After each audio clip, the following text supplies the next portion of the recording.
Wabam! I believe we are now live. Welcome to another night of Community D&D on Arvin Eleron's channel. I am the host and dungeon master for this, Shadowed Mage.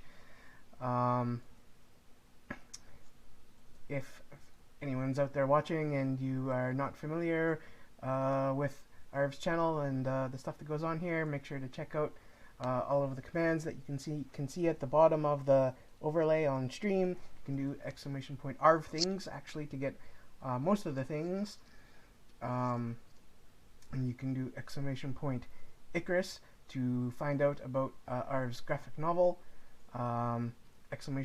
!Library for his D&D 5e supplement, Tales and Tomes from the Forbidden Library, and of course there's !Greyshade KS to find out some stuff about the Greyshade Literary Universe Kickstarter. More on that, I believe, is that later this month, I think, or beginning of next month. There's I think that's when I'm pretty sure I saw something in the calendar, and you can do !Calendar to find out more about future streams and future events there. And of course, there's also !BLM, because we want to continue to assert and affirm that Black lives do indeed matter. And there's also !Help now for like mental health and suicidal thoughts assistance and things like that. And with that, we will move along into some stream introductions. Right below me in our webcam lineup, we have Rock God. Rock God, would you please tell all the Twitch watching land a little bit about yourself and who you play in our campaign? Hello, Twitch watching land. I am Rock God. Usually, you can find me over in the chat, moderating. You can also find me at mdrewzion on Instagram, because I like to take pictures and I post them there. And tonight I will be playing Malik Halmarodin, the Wood Elf Ranger, So I was listening to a podcast of another D&D show, Yeah. and I heard one of the people describe their character as disapproving of everything, and I was like, I think that sums up Malik quite a bit. Mm-hmm. Okay.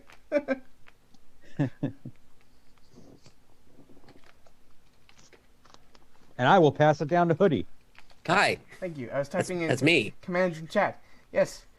Hoodie from !TV.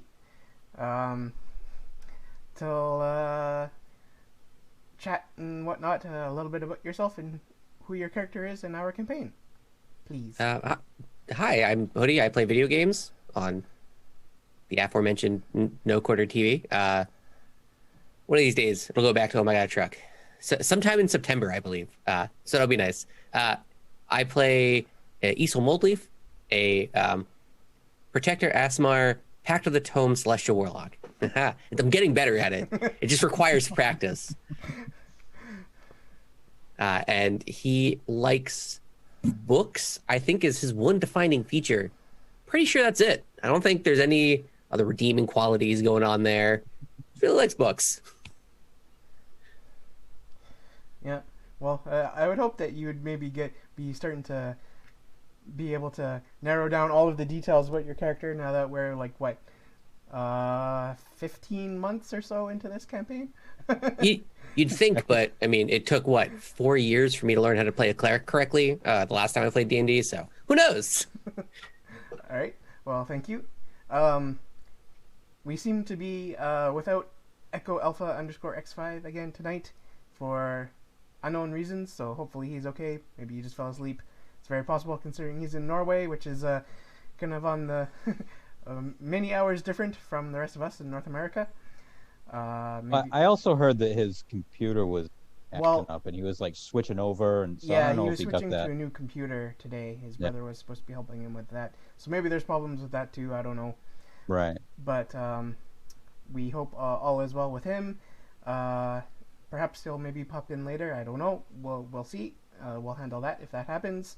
Otherwise, we'll continue on to Triffid. Please introduce yourself and tell everyone who you play in this campaign, please. Hi, I'm Triffity Mats in Twitchland. In real life, besides work, I also do some podcasting. And I have 2 podcasts that have dropped this week, and I can talk about those at the end of the stream. I play Grace of the Refreshing Breeze, a Tabaxi bard, who is mostly pretty cheerful, but has some family issues she doesn't talk about a lot. Yeah,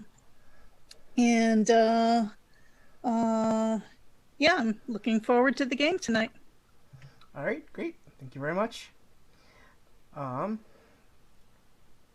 So let's see here. Last time, the party had finished up exploring and dealing with the Woodland Manse, which was this run-down, overgrown, large house in the middle of Neverwinter Wood, where some orcs and half-orc cultists of Talos had been making a base. But they were all dealt with by the party, and then they had been finishing up exploring that location. Everyone was very suspicious about the pumpkins outside. Malik shot one with an arrow from 600 feet away as they were leaving, and I think was maybe a little disappointed to find out that it was just a pumpkin. There seemed to be a pumpkin, even though it had been displaying transmutation magic, according to Easel. I mean, of all the terrible things that happened after Malik poked something, Yeah. That was kind of refreshing to have nothing happen. I was really sure something bad. Like it was just going to turn into a dead body in front of us. Right. And then the whole moral obligation of what do we do now happens. Mm-hmm. Yeah, and then they continued off north into Neverwinter Wood on the trail of some of the rest of the cult of Talos, because they had found a map on the body of the leader at the manse, saying that there was another location where they were that was important to them, to the cult. So, and then they, along the way, they first encountered a clearing with a burnt tree, and Esau got a whole bunch of bad juju from it, and they were like, nope, we're just ignoring it and continuing on. And then they went and kind of tried to make camp a ways to the east of, according to east of their destination on the map. But while they were making camp, they heard a patrol of orcs off in the woods, and so then they kind of flipped the script, as it would sometimes happen, and the party ambushed the orcs instead of the orcs ambushing them. And dealt with them quite handily. Handedly? Whatever. And then they went back and finished their rest at their camp, and then continued on to the Circle of Thunder, which had been marked on the map, and they had just found it, and that was where we had ended last session. No, we didn't. What? No, we ended on right after the fight. We're We're still at the camp. Right, okay. So, right. Because I moved the maps, but no, we had ended right at the rest. I was going to say, I don't remember this map. I'm a little concerned. Well, but all right. We can ignore the map for the moment and deal with the rest Yeah, in after fact, the encounter. Yes. me and Isel need to finish our watch before we take a long rest. That's right. Thank you for the correction. I'm going to assume there's no encounter, though. I'm gonna assume we already had the encounter. Mm-hmm. So, I would like to sit down right next to Isel, like shoulder to shoulder, so he can't put up that hologram that he puts up. Easel's instinctively is going to scoot like 3 inches away. You also notice Easel's not reading out of the giant ornate like golden gilded tome that's like chained to his body. He has like a paperback book that came out of some pocket somewhere that he's been reading pretty much since the manse. When you saw him write in the book. I'll reach into my pocket and you like some pocket bacon? I know you know the answer is no, so I'm a little confused why you're asking me. I have plenty left. It's warm because it's been in your pockets all day. That doesn't... That's what makes it good. I'm a little hungry, I guess.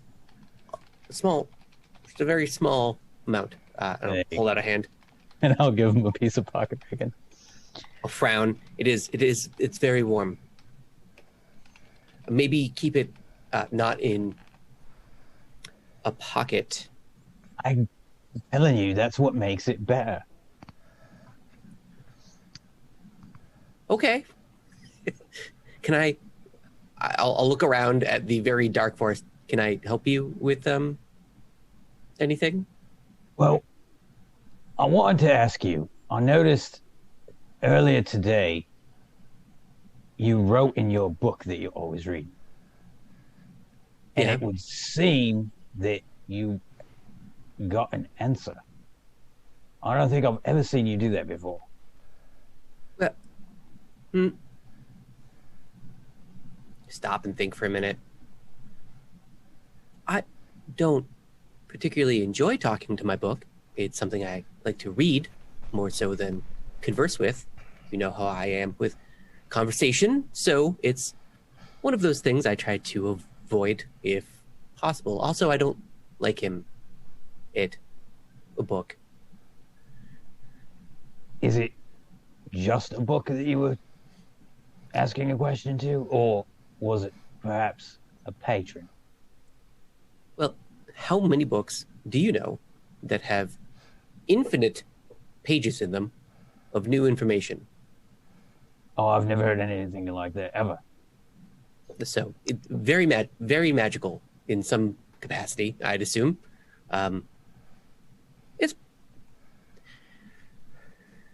It is related to the person, the thing, the entity that I was able to bargain powers out of somehow. See, now that's what's very surprising to me. Because I know in the past you've made it fairly apparent that you're not a big fan of the gods. Correct? 100% yes. They're all horrible things. Entities beyond our understanding and imagination that can deign to play with us as if we were mere toys to a child. Yeah, no, I'm not a fan. So that's why I'm so surprised that you have a book from seemingly one of them. I guess it would also be a bit of a surprise that a motion to like the fair hair and lighter eyes that I have. I'm also of divine make myself. I don't know exactly.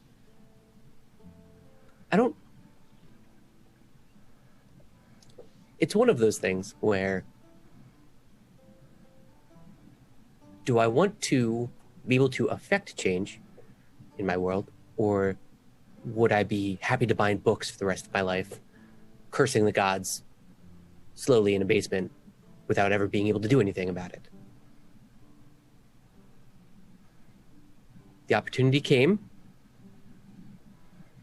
I begrudgingly accepted because, well, I don't know if you're aware, but magic is pretty useful and something I had always personally wanted in my life and never could get.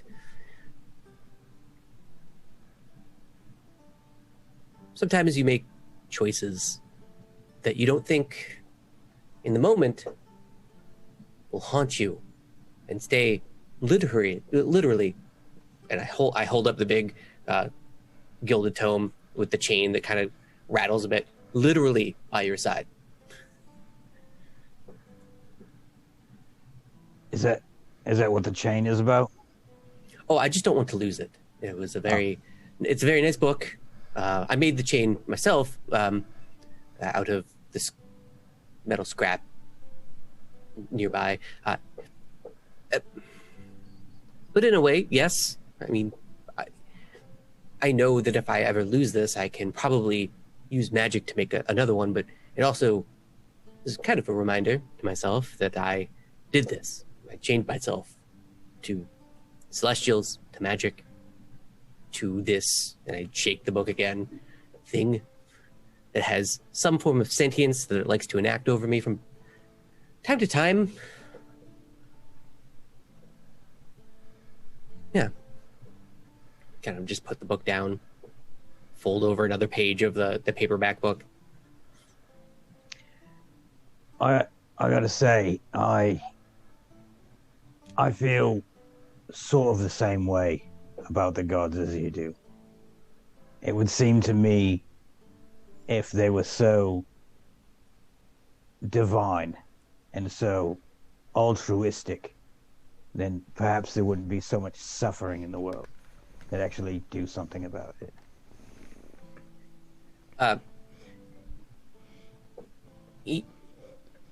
Easel tries to hide emotions behind altruism on his face, like a stern, altruistic look. But he's not good at that. So you see a bit of like childish callousness there, of just kind of almost spite as he kind of squints his eyes and stares out. I think the problem with the gods is they pick and choose who can and cannot help, and they don't really care. Other than that, they don't interfere. They don't. I'm not a fan of people who have the power to do something and choose to do nothing. I understand there's moral obligations, and I've read enough philosophy, and I shake the giant tome with the chain dangling again, to know sometimes interfering is most likely for the worst, but it's still something that irks me down to my core. You know what I think? I think that the gods aren't actually gods. I think they're very old, very powerful, very magical beings. They have been around long enough to watch the machinations of people continue the same cycle over and over and over again. And it creates the illusion that they can predict the future. I think we give them a lot more power than they actually have. I don't think they're as omnipotent as people like to think.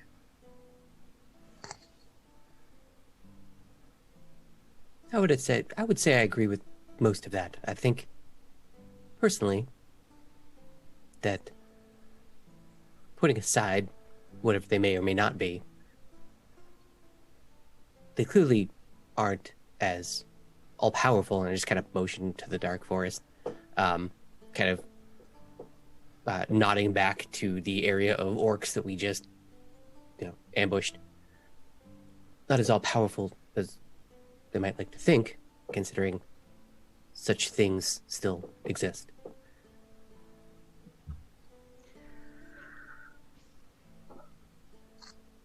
I know that I have to help those people in stone. I was probably going to regardless, but knowing that one is somehow related to my powers is a bit more daunting. I don't know how I'm going to react to someone related to me. Yeah, I gotta be honest with you. I'm quite interested in being a fly on the wall on that one. Well, hopefully they're a lot like me, and we just nod and don't talk, and then sit in different corners. That would be great. Do you have any idea how to remedy that situation? I know that there's high-level magic that can do such a thing. I've read of expensive spells with diamond components. But as far as I'm aware, unless we find something, the something that I was led to believe that we're tracking down due to this, again, shake the book, hopefully here we can find something to remedy it. An ointment, a lotion, a spell scroll, anything would be nice. Well, I know I mentioned it before. I'm pretty sure basilisk blood can cure petrification. Do you want to fight one? I do don't. not want to fight one. No, I no, don't. absolutely no. But maybe if we could find some that was already harvested, that would help us out quite a bit. That would be great. I just don't know. That would be nice. I just don't know where we would even go to. Where do you go to find such a thing? Where do you, Do they Shadow, just... would I know if there's any basilisks in Neverwinter Wood?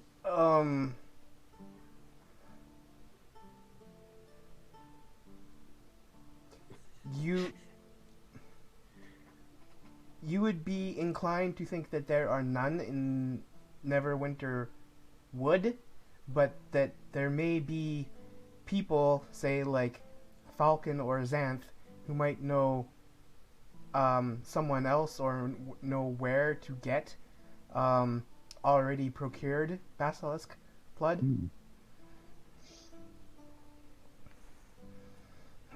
Yeah, that's right. Xanth. I forgot about him. Yeah. You know who might be able to get some for us is that centaur fella. The very untrustworthy one, the one that we don't quite trust. Right, the one that completely disappeared on us. He followed us for a while. Was very friendly and helped us out, and then disappeared after saying, "Yeah, don't trust that person." He seemed much too happy. Very depressing place. Very happy person. Right. Yeah. It just doesn't line up. Seems a bit off.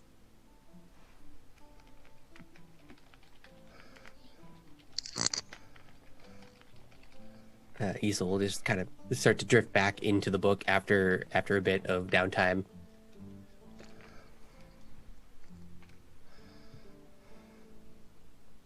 Okay, let me break out of character for just a minute because there is currently a Stream Boost challenge going on. So if people can donate their channel points that you get by talking and being active on the channel, you can help. If we reach the 28,000 channel points goal, we can help publicize Arvin's channel to the wider Twitch community, and of course that would be good. So if you have some points, please donate. Yay, donate points. Yeah, that's going on for the next 2 days. So I know that there should be a stream on Friday night. I don't know if it'll still be going on then, Oh, so this may depend on if you are on desktop or on mobile. Right. If you're on desktop, you can see it. If you're on mobile, you will not see that option. Right. Yeah.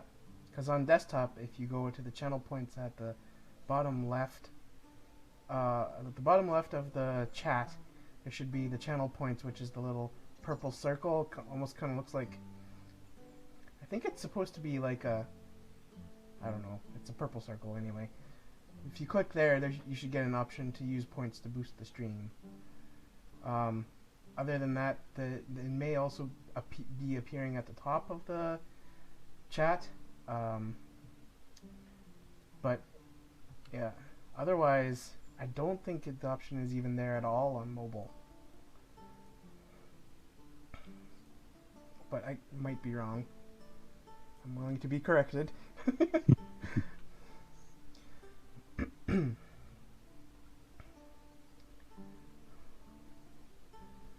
It's a bummer that there's a max amount that you can donate for stream points. I have several 100,000 points. All I can contribute was 2,000.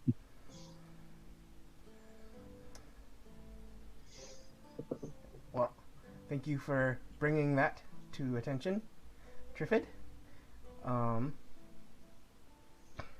So as Easel kind of fades off, I'll kind of fade off for a few minutes, just kind of staring out into the woods. And then after a few minutes, I'll say, you know, I'm a bit concerned about you, Easel.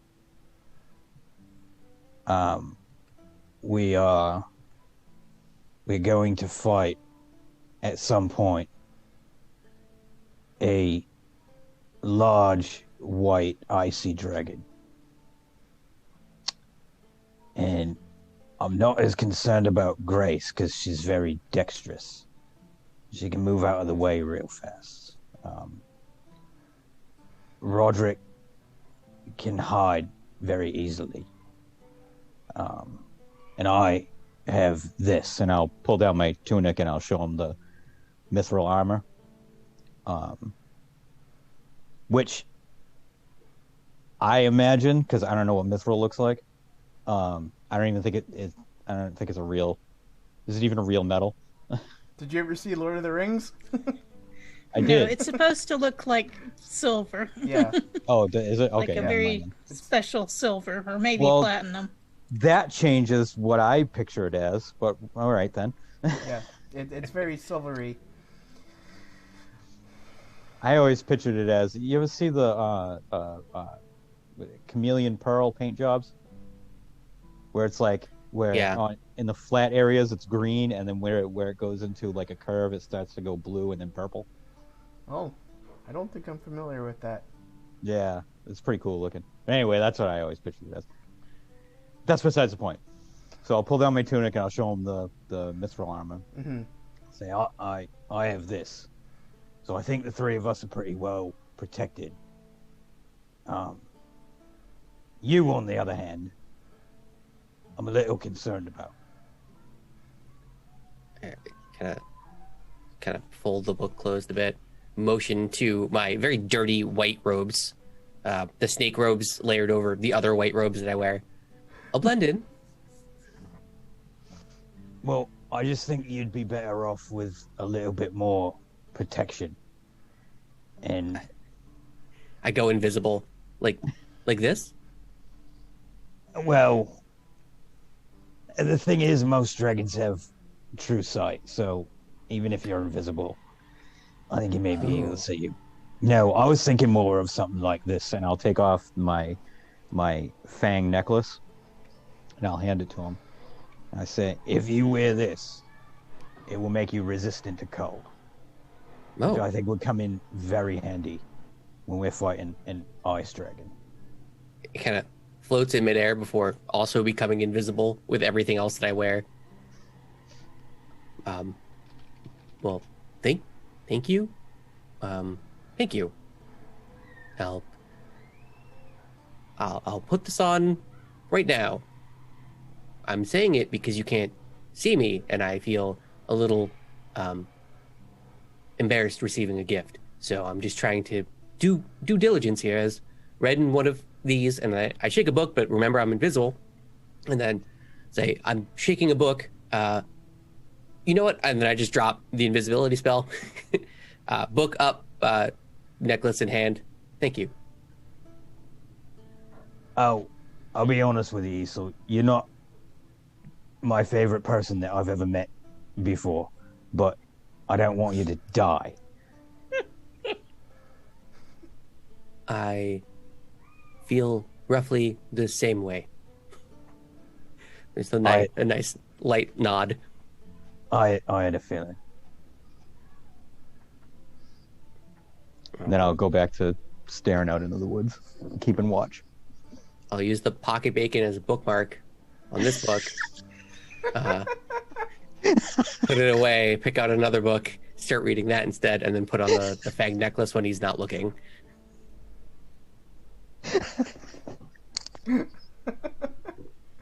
Alright. Just casually holding on to that the entire conversation. You know how you're having like a serious conversation and you just happen to have something in your hands and you're like, I don't know what to do with this? Oh my god, that's funny.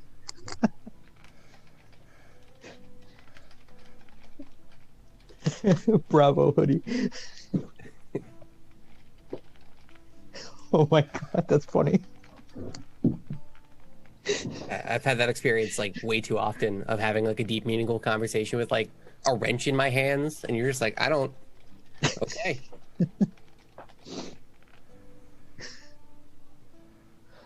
So with that, I would be resistant to lightning, necrotic, radiant, and cold. Wow. I am building up a repertoire.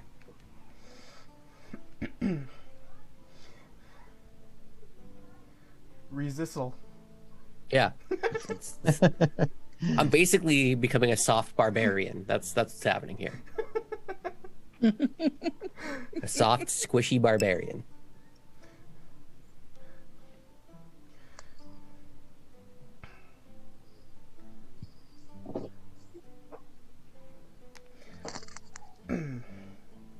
Well, now if you're the one that gets to get resistance to cold, I guess my future plans for an isokol are thwarted. Ugh, that hurts.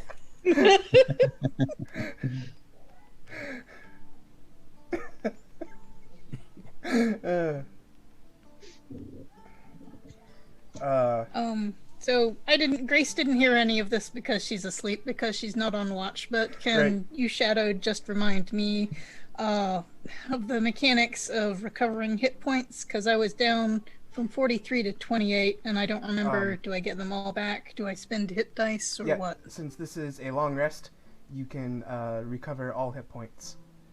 And half your hit dice. And, yeah. Okay. And if you've had any used hit dice, you can recover up to half of your total hit dice. Yeah, that's what I meant. Yeah. Sorry. Great. Just Okay, thanks. thought I'd clarify.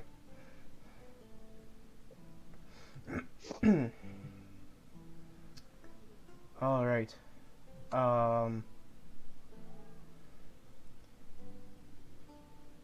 So, there will be no more encounters or anything. Like the night will pass uneventfully, unless anyone has anything else they'd like to bring up or any other role playing while having camp.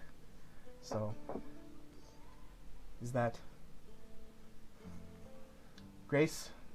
Would there be anything that you would want to do when it's... Wait. Now I'm trying to remember what order the watches were going to be taken in. It was me and Isel first, and then Okay. Grace and Roderick After. afterwards. Okay. Yes. So when Grace wakes up, is to take her watch with Roderick. Would there be anything that you wish to talk about or do? Um, Roderick does not tend to be the conversationalist No. that Malek would be. No, I believe I would just watch and ponder I would imagine that there would be like a changing silently. of the guard, so you could say something to us, in between. Mm-hmm. Right, right. But I mean, it's been a very active night already, so I would just ask something along the line of, "Is all well? Nothing, no new problems, I trust." No new problems, just all the old ones still lingering around. Fair enough. So I will prowl off into the side of the camp. Okay. Around the outskirts.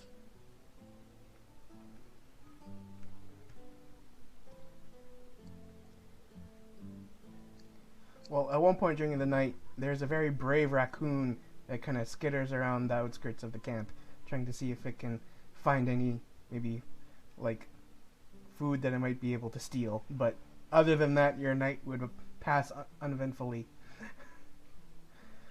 You just hear a very scared Easel going, "Roger, Grace, do you hear that? What's going on? What is that?" From already re-invisibled Easel. It's nothing, Easel. It's just a little woodland creature. Have no fear. Oh, right, and I knew that. The woods makes sense.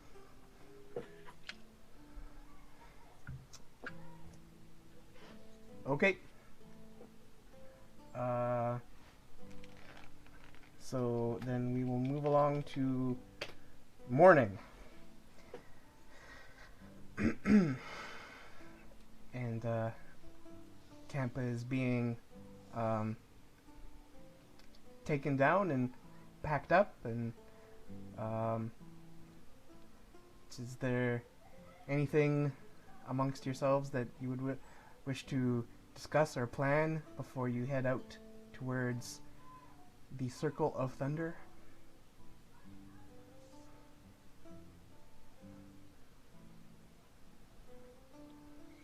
I don't think there's any pressing concerns. No. I believe our plan is to creep up to the edge of the Circle of Thunder and look at it first. We're not just going to go charging in. We're going to watch and wait for a little while. Roderick goes full sprint, just straight into the Circle of Thunder, starts just killing everybody. So he's been waiting for the whole campaign.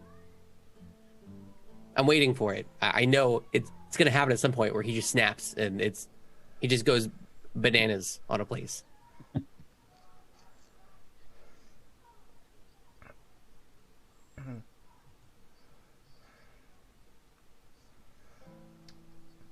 All right.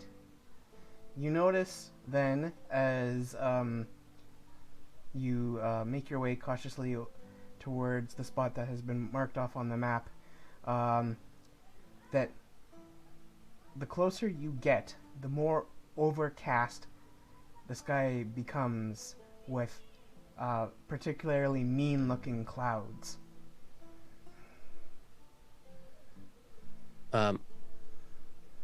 If I bring up detect magic, does this look this looks magical in nature, right? I mean, this is very unnatural.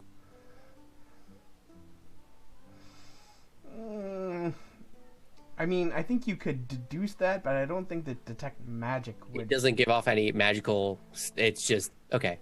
I mean, like, it's like within the, what is that, 30 feet? Oh yeah, it's. Maybe, I think it's only 60 feet that I can see for in detect magic. I thought detect magic was 30 feet. Possibly is even 30. That would make sense. Does it look as though it is getting set to storm, or is it just kind of hazy, overcast, gloomy? No, like, these do look like it's storm clouds, like as if it's preparing to storm.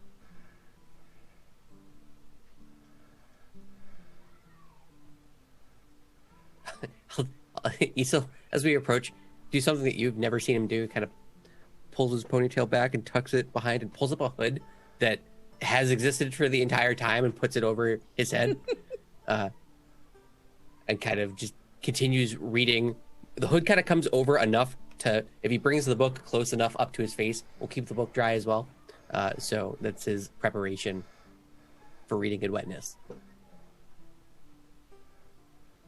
But now he's a bit more distracted with an entire book just covering the entirety of his vision. So bumping into a little bit more trees.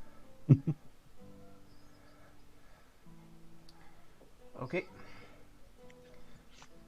Well, now I will...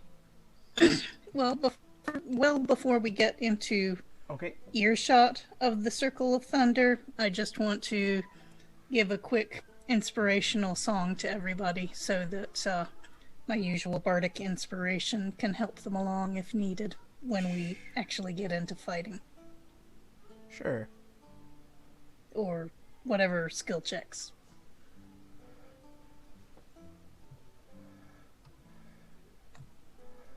Bardic inspiration. Okay.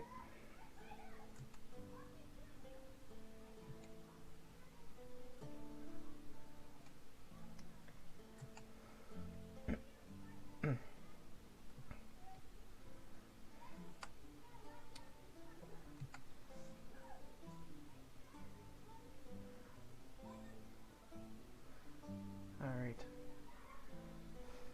So, I think I have successfully brought you over to this new map. So as you're approaching from the east, you find that there is a very large hill that kind of rises, like, so from where you are on the flat land, kind of leading towards this hill, the hill would rise about 90 feet up. And so you can see... Well, oh, okay. You can see at least one kind of, like, entrance into some kind of cave or something into the side of the hill. There are copses of trees along the side of the hill, but at the top of the hill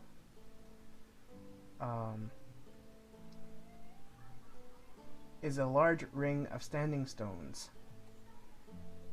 And perhaps the more sharp-eyed amongst you, but you can all at least hear, coming from the top of the hill, that there are two figures chanting, and that as their chant increases, the sky above grows darker and darker.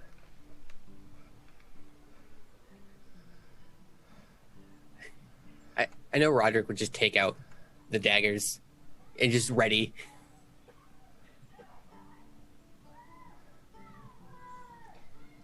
And thank you to Prince Justin for the resubscription to Arvin Eleron's channel for a 24 total months, currently on an 11-month streak. Yay! Nice. Hooray! Prince Justin, you may not be aware that there is a community challenge stream boost going on right now. So if you have a few channel points to donate, that would be lovely. Oh, yep, and there it goes. Okay, so what kind of range are we at the moment? Are these, is each square 5 feet? Yes, these are 5-foot squares. Okay. So you would kind of be about... So I can touch. I can make two people invisible, and they can lead the charge up there. I mean, you definitely want Roderick to go because he will literally explode a person. So if I make Roderick and Grace invisible, you guys can come out of invisibility at the same time.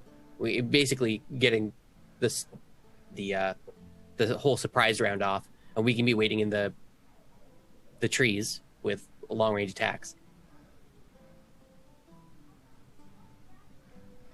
Yeah, so to the top of the hill, it is about 150 feet. Just measured that out for you. So at 150. I don't think he. So it's possible that Roderick, being as sneaky as he is, might just circle around to the whole other side of this circle of stones. But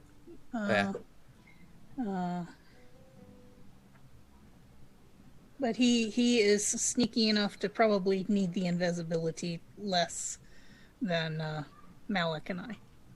Well, the invisibility would just be for the surprise round, because if he's spotted, like, we kind of lose all of that drop, because he'd be the one to initiate, I'd imagine.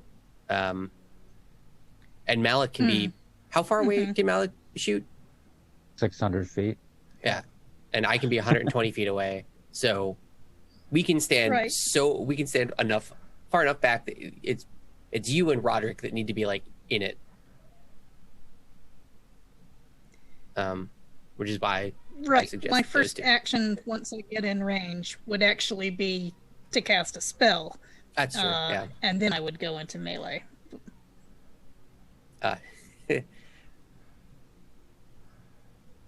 Okay. So should I cast it on you and Roderick then? So we get this wonderful drop. Or should we ignore them and just go inside? I feel like we've had enough problems with these cultists that I have no hesitation in just going in and attacking them. I don't want to dialogue with them or ask them pretty please to stop. I want to go in and kill them. They did turn just 4 random adventurers into stone because they thought it would be neat. So yeah, don't need to ask questions here.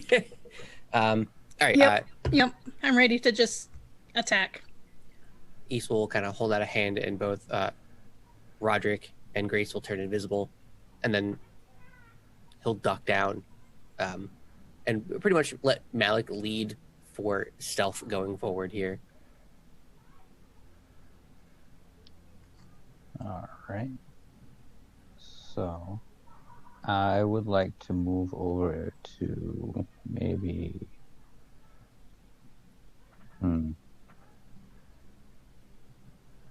maybe like this area, so I can get a good line of sight on him without being blocked by all the trees.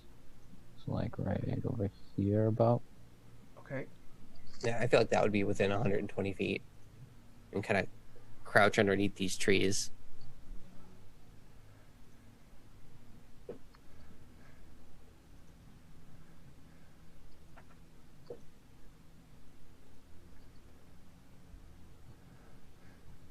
Which means Roderick would probably go up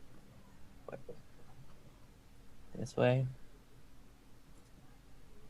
like circle around this way to get the drop. Should I may as well do stealth the rolls? same, but in the other direction. So, I believe. Let's see. I want to make sure I have line of sight to where I'm looking. I guess I'll go over here.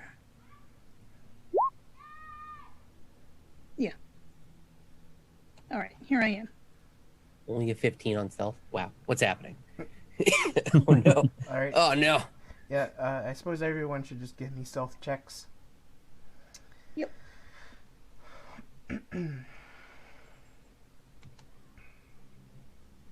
Ooh.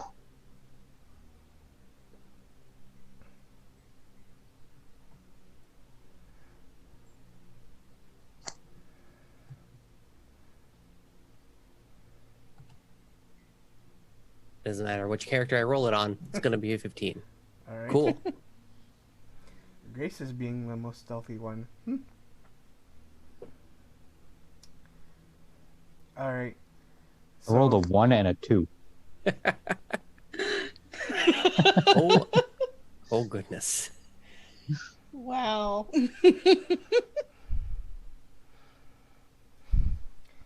All right. So these two dancing and chanting figures are so entrenched in their ritual that they do not notice you all skulking around. As Roderick draws nearer, he notices that they are dancing around a carcass of an animal in the center of the circle. And this is a silvery white elk stag carcass. And each of these figures is dressed in robes and has the decapitated head of a boar fashioned into kind of a mask on their head. Stylish. So yeah, I guess Roderick is just gonna murk one. Like,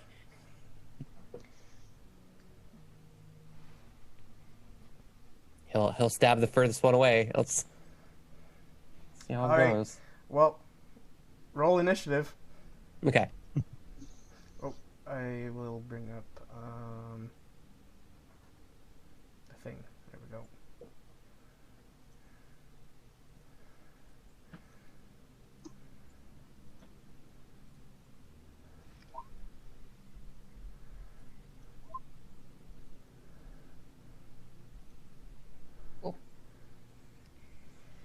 I'm not using up all my good rolls at the beginning here.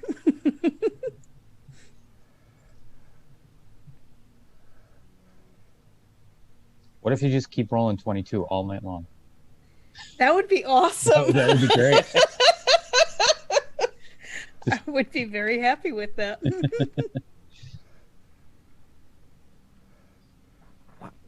I mean, I'm not going to complain about getting 15s and 16s, but is there a pattern going on here? 22s and 15s and 16s. What's going on?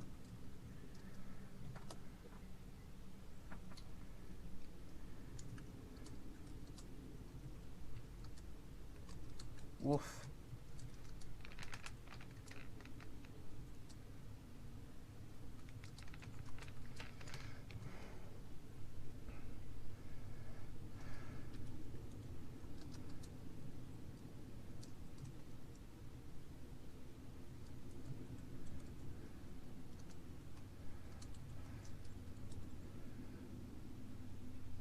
All right. So, Whoops.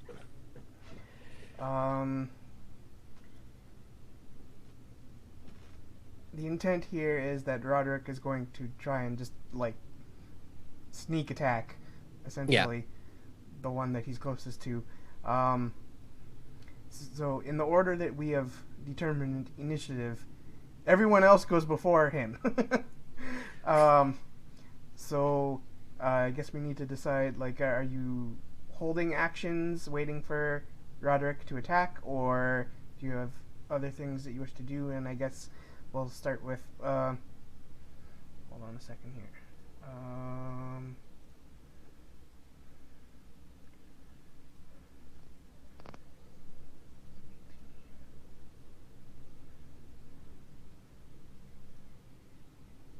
Actually, that should be Malik first. I can feel the 55 damage coming. I can feel it. So it will be Malik, Grace, then Isol. So, Malik? Yeah, I'm gonna knock an arrow, and I'm just gonna sight one of them, and actually I'll sight both of them, and I'll just watch because Roderick's invisible, so I don't really know which one he's going after first. So I'm just gonna keep an eye on both of them, and whichever one drops first, then I'm gonna either probably attack that one if it's not dead. All right. Yep. That's fair. Okay. So, okay.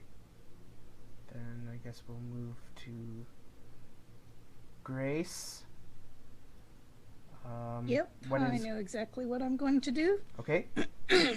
Since I do not like to fight in the rain, much less the thunder or hail, and since anyone who casts spells other than me or Isel is probably bad, I am going to cast Silence right here in the middle of the circle of standing stones. Oh, okay, yep. And that has a 120-foot range and a 20-foot radius. So until those cultists move, that should get both of them. Yeah, that basically covers that whole interior part of the ring of silence. Alright. Because that was 20-foot radius. Right? Mm-hmm. Oh, yeah. Alright. That is a good plan. Very good plan. Okay.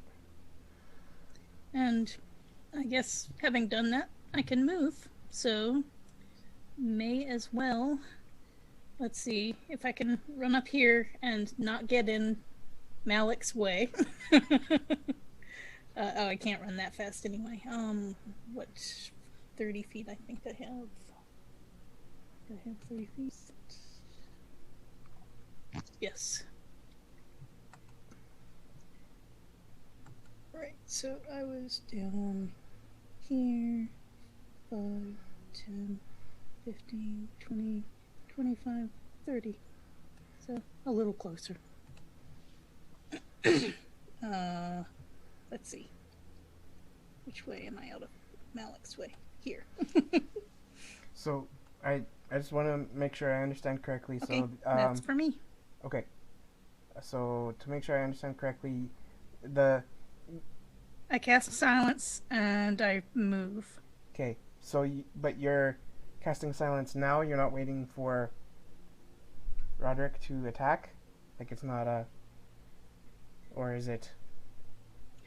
Oh wait, I thought So I thought we were in initiative. I thought someone had made a noise and they were aware of us already. not quite yet. No, this is Oh, okay. Well then I will hold on to my silence Yeah, okay. until Roderick attacks. So I'll hold that part of my Yes. move. Sorry. Okay, yeah. Sorry, I misunderstood. no that I probably was not explaining that well enough either. So sorry on my side. But yes, that is a good plan to cast silence once Roderick triggers everything to start happening. Okay, good. Which then brings us to Isol. I'm lining up an Eldritch Blast at this point. Okay, Just waiting. alrighty. Well, now we finally go to Roderick to activate everything by first. Yeah. Oh, Yep. What's going on? What's going on, Roderick? You feeling okay? You doing all right? Oh no, 14? 14. What a bummer. 14 hits. Oh, okay. Wow. Right. So, it's max damage, right? Plus the regular rolls. Because it's an auto crit because of surprise. Yeah. So it's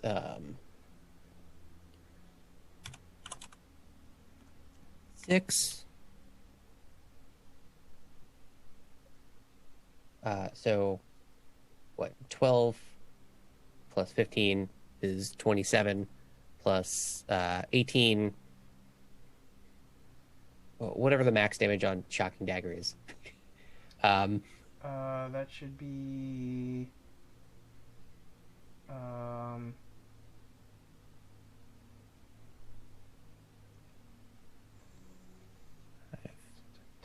10? 10. Okay. So 55. 55. Hey, there you go. Eh, we got There you there. go. Called it. 55 damage. Okay, on this one.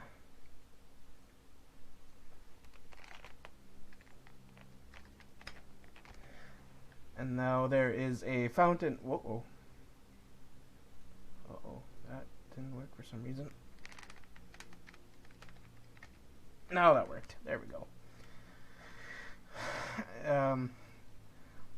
Blood leaping forth from a deep wound that Roderick has inflicted upon it, but it is currently still alive. It's extremely wounded.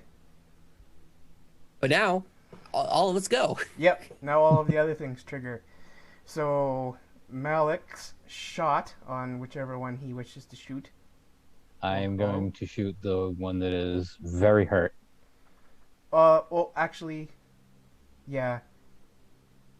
I guess that should trigger first before Roderick's other things go, because everything was conditioned on Roderick landing a hit, I guess. Yeah, anyway. Yeah. Alright, so Malik shoots the one that is that Roderick almost killed. Alright. 5 damage is a that good attack. attempt. Yeah, 25. Does it? Nice yeah, shot. does a million hit? Yep, so that would be a hit. And so that's 10 piercing, and since he's already hurt, I'm going to dump Colossus Slayer into him for another 3, so that's 13. Alright. So, you nail it, like, right in the neck underneath its, like, boarhead mask, and severing its artery, and it falls over dead. Sweet, I'm going to shoot the other one. Oh, wait, no, can I? Because I held an action, but I have extra attack. I will allow it. Yes, I think that's Okay. I think that's fair. Dirty 20. Hey. I assume a dirty 20 hits. Yes. You said a 14 hits, right? Yeah.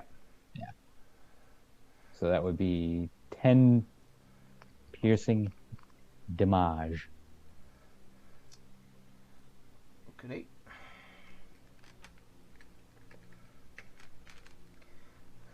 So you kind of catch him in the side, but he doesn't seem too hurt by it. Which then will take us to next was Grace. So now the silence will fall on the circle, I believe. That's okay. So now the center of the stone ring is now deafeningly silent. I swear I can words.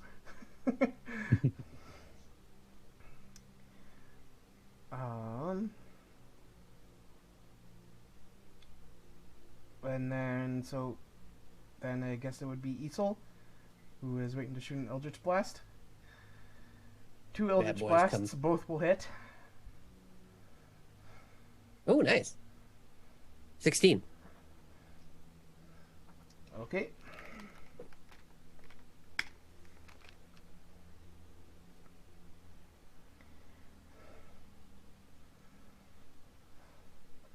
Alright, so now we then return to the rest of Roderick's turn. Yes, yeah. So, can Roderick? Was it? I didn't use movement to get in here. I probably should have stuck him behind like this, which means it would have been like 1, 2, 3, 4. Is there any way that he can just like get behind this and try and hide? Bonus action hide? Yeah, I think that's doable. All right, excellent. He will go and do that. Yeah, stealth roll. 23 on stealth. Okay.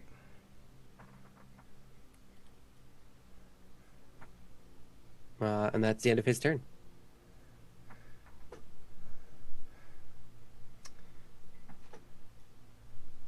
Alright.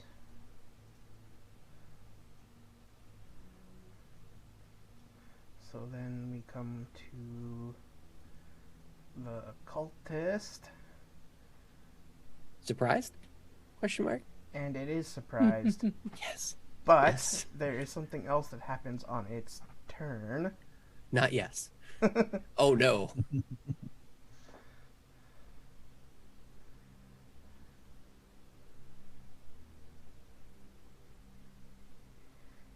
How does a lightning strike work inside of silence? The vibrations still happen. Yeah, it's electrons ripping through, from it's not going to be affected by sound, by silence. It's a magical silence though. Like I don't know. Well, that's the thing is I how do you argue against like sound creation versus magic? I don't know. I'm super curious when if you happen to silence the point where lightning strikes, do you hear the thunder off in the distance?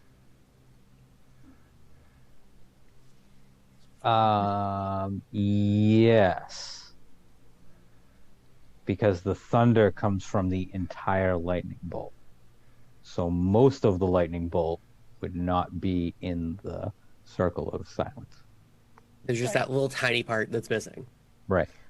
But within the circle of silence itself, like everything is deafened.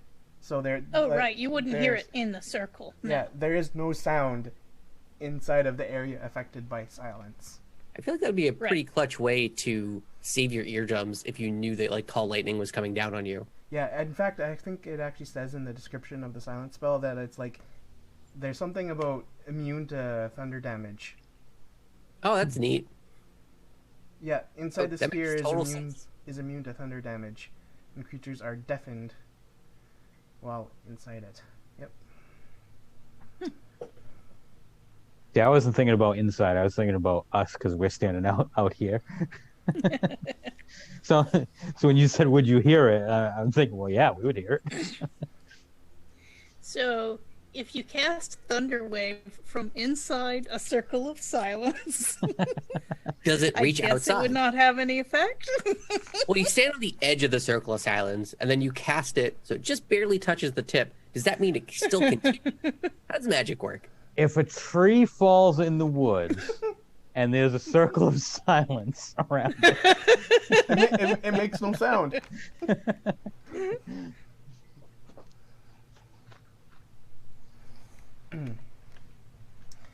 I Yes. don't like these. What's going on here? Yes. So,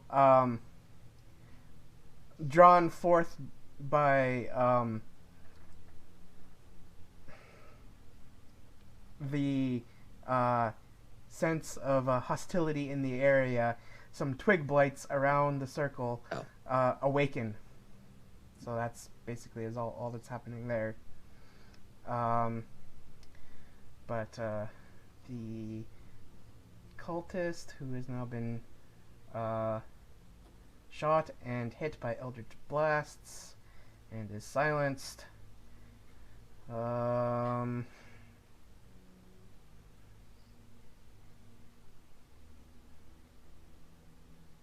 Wait, he's still surprised, right?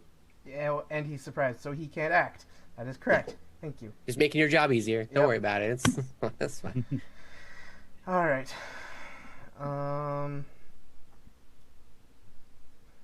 Twig blights.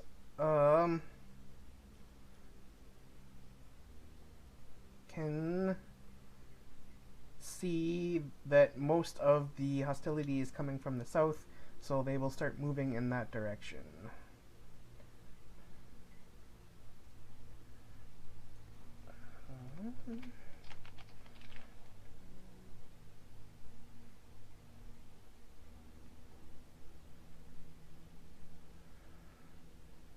It's at times like this I miss the spell Spirit Guardians.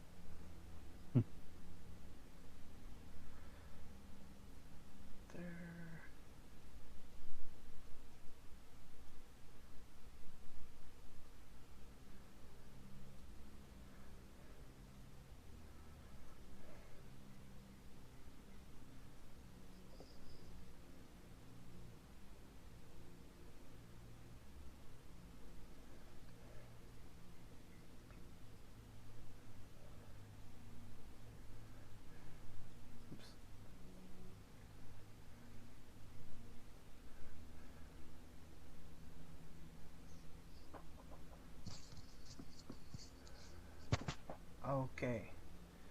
then we will come to Malik's turn with Grace on deck.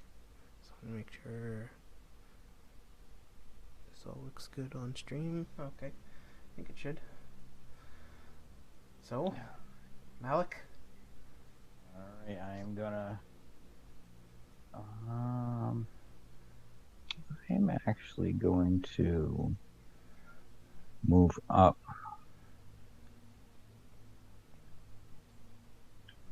Yeah, right about there. And I'm gonna shoot this guy. Okay. I'll knock an arrow and I'll go, oh, these little shits again. Another dirty 20. Yep, that hits. 11. And that is it exploding into a pile of twigs. Nice. I will take my second attack and I will shoot the... I'll shoot the one behind him, this guy right here. Okay. Does a 13 hit?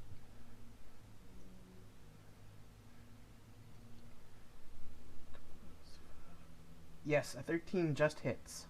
Oh. And I'm assuming that one explodes also, since it was 14 piercing? Yes. All right. And I am going to bonus action Hunter's Mark this last cultist. Okay. And Glog, as with everything in D&D, when the DM is unsure how to explain something, magic.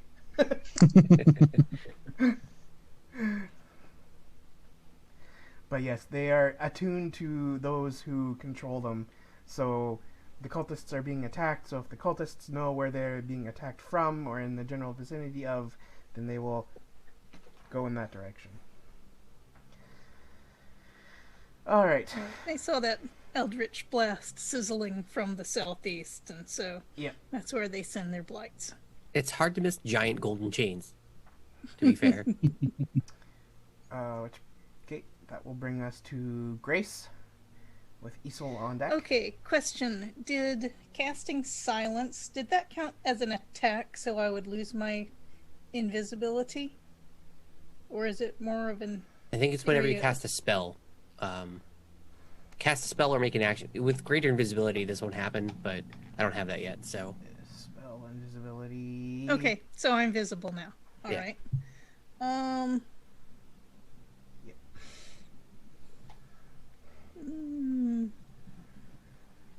I was just trying to give the two people I know had to get closest the advantage on the stealth rolls. Yeah.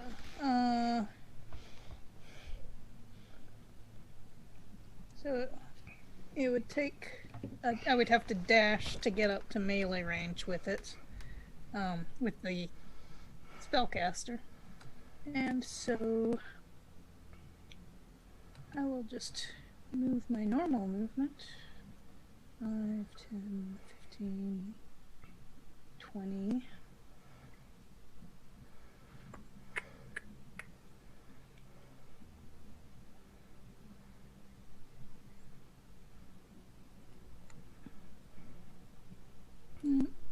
over here. And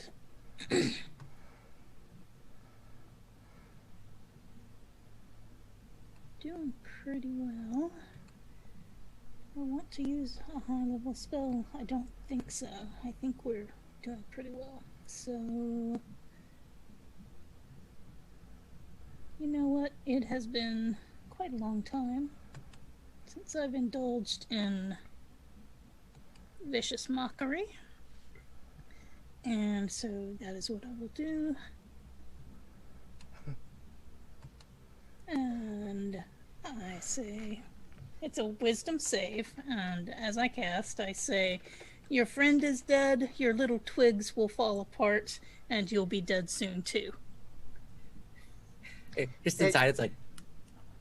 It hear you? It can't hear you. It can't. I forgot. I'm like pulling up the description on Vicious All right, Mockery. well. I'm like, wait a second, this doesn't make sense with silence. That's right. You can neither speak nor hear within that circle. So that is my silliness, but at least Grace enjoyed saying that. All right. I mean, like, if you want to do something else for your action, if you can find something. All of us from the outside of the silence are like, yeah, it's working. No. She's doing great. Late is played. I said it. I did it. I just messed up. Okay. I think we'll survive. Yeah. All right. Isel then. I'll shoot at this twig blight first. Orange blast. 17 hit. Yes, 17 hits. Does 6 destroy it? Let me check. No, this one has 7 hit points. Ah, what? Oh man. All right, well, Easel, not knowing that, will send another one right at it. 25 to hit. Yep. So Ignore the crit, so yeah, just 7 more. There's a 7. I thought I changed the setting on that. Anyway, now it's dead.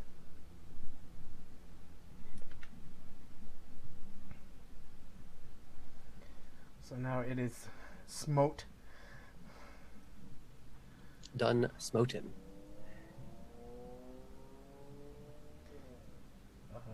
Any movement or anything else?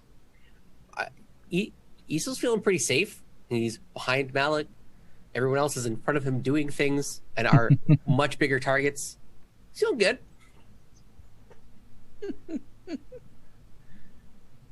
So yeah, that's it. You've done some good work there. So now we're on to Roderick. So just for flavor wise, I'm assuming this the cultist at the top of the hill is kind of distracted at the 3 people it sees attacking it. And Well, then here comes it would know that like Roderick had come and like almost murdered its companion and then retreated off somewhere in that general direction. But I pretty much want Roderick to pull like a full Batman and just like appear out of nowhere because it's silence, right? And just like stab. Because it's a bonus action dash to get here. I'm pretty sure. 1, 2, 3. Oh, I guess I can get there in 6. And then because of the hide, get the sneak attack going on. Let's see it. Does a 20 hit? Yes, 20 will hit.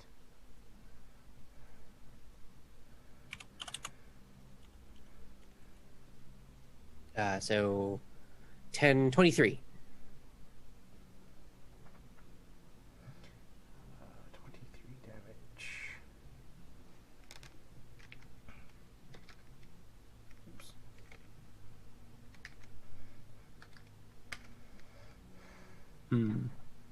And then bonus action dash? That's probably better.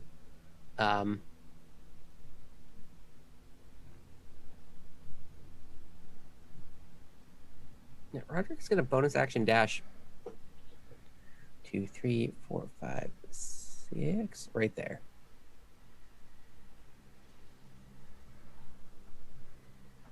And he'll take the attack of opportunity.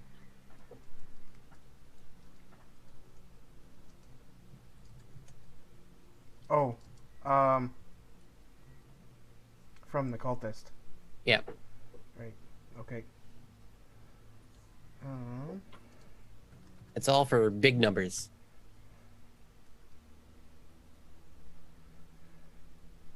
Yeah. So opportunity attack.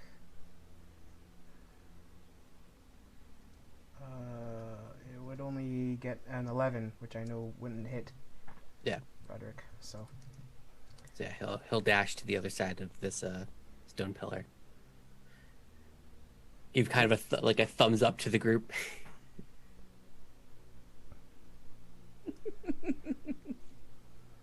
Like I see him totally doing in character. Okay. Well then, that will take us to the cultist's turn.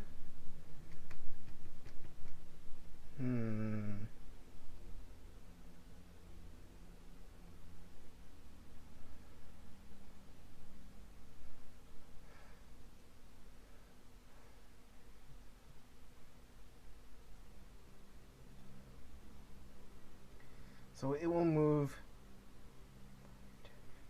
20 just to here, just to like outside the circle, and it figures out that it can hear again. And it stops there. Oh no. Why we always gotta line up? Yeah, and then it sees that it has a nice line directly through Malik to Isol as well. And it will cast Lightning Bolt. Ouch. I have resistance now. Alright, so that is a wisdom saving throw I need from Malik and Isol. Oh yeah. You love to see it. 11. Did you say Malik and Isol, don't I have to roll it too? You're not in the line. It is only Okay. 5 feet wide.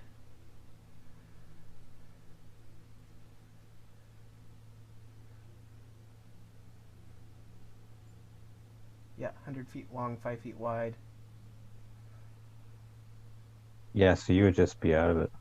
Yep. And it's... It would go like right in between you and spell Roderick. save DC is 12. It was 12. Oh my god. So... Oh my god. What is Oh happening? no. I have resistance. It's fine. I'll only take half, yeah, but like... so the Dang full it. rolled lightning damage amount is 32. So half of that, if you have resistance, is 16. And saving on it is also 16 lightning damage.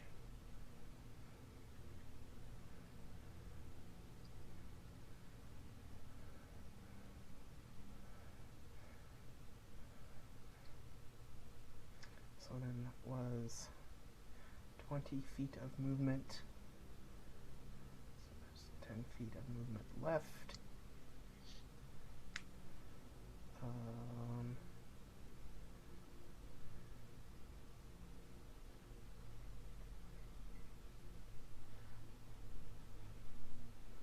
So then it will pop back behind the pillar of this stone here, but that does also bring it back into the silence circle. And an opportunity attack. From? Oh yeah, he From was Grace. right here. Does that give me an opportunity attack since he was close and then moved away? Well, he'd have to be within 5 foot range. I thought that was just outside of that. That's... Yeah, I that mean, looks it's like catty it's... corner. Yeah, I guess so. Diagonally, it would be more than 5 feet, right? Yeah, Yeah. because this right here would be 5 feet. Yeah, like the squares, like Yeah. directly adjacent or diagonal. But Right. was not. Which was why I was so happy that worked out, that he could get just outside of the silence and not be within striking distance. Yep, okay. And then that will then bring us to Twig Blights. That one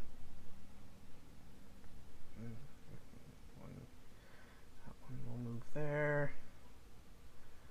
This one will move. It goes 5, 10, 15 inside, 20 down to beside Roderick. And then it sees Roderick and will attack with a 19 to hit Oh yeah, that definitely hits Roderick. for 5 piercing damage. Oh no. He's fine. 54. Okay. 5, 10, 15. This one gets inside the stone structure in between the pillars. And then we go to Malik. I am going to move here so I can get a nice line of sight on this guy. Yep. And he is already hunter's marked, Right. so I'm going to shoot him.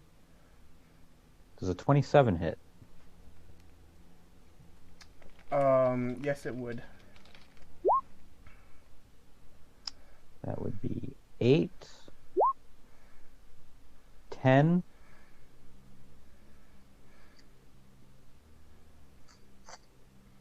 Okay. and I will shoot him again. Does a 23 hit Yep. for 10 more? And 15 more. So, as your second shot lands true, he falls over dead. So that's that one dealt with.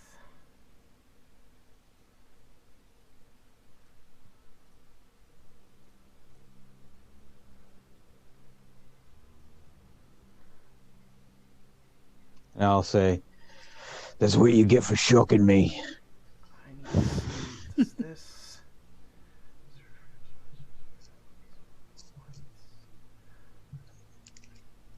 Beginning with the next turn. Okay, yep, alright.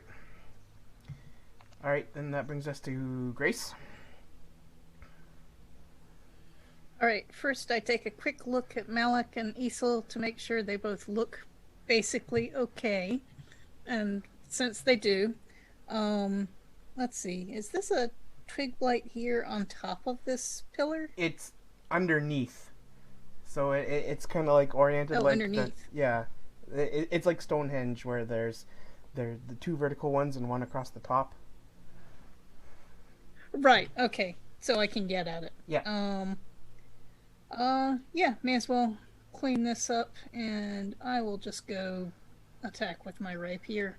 Okay. Not going to waste a spell on a twig blight. And so you okay. No, sorry, my mouse is freaking out.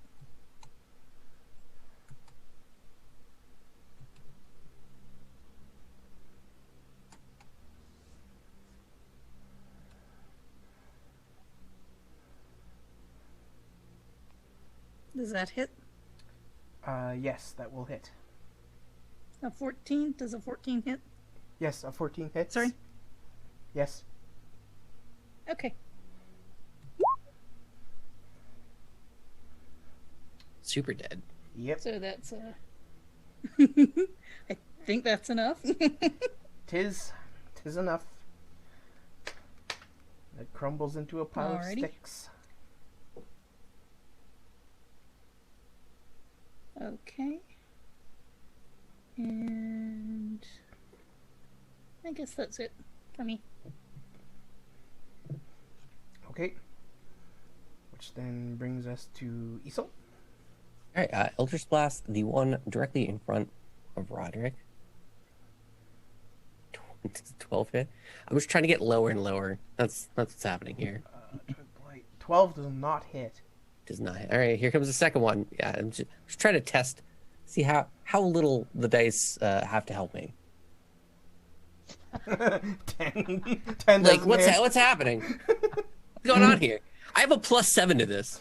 So that means Your Eldritch Blasts like slam into like the stone behind it. I rolled a 3 and a 5. Come on. That's hilarious. I almost said this one's going to be a 9. Ugh. Well, yeah, that's Easel's turn. He just kind of brushes dust off of the cover, looks at it. What's going on with this thing? Okay. Then takes us to Roderick.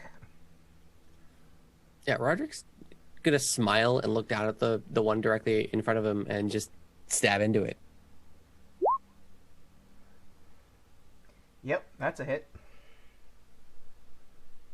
It's obliterated. And yeah. I guess. I mean, he'll go over here and bonus action hide. Why not? Just in case. I mean, there's only the one left. Couldn't he just go through and kill the last one? He doesn't have an extra attack. You only get one right. attack per round as a rogue. Okay. So this is what he does. Assassin's got an assassin. Okay. Yeah, he becomes invisible. One with stone. Okay. Well, that will take us to the last remaining Twig Blight. And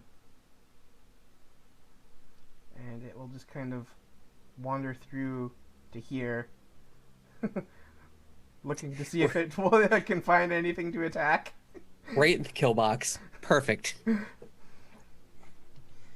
Which then takes us to the end of that round. And now, let's see here. Okay, I need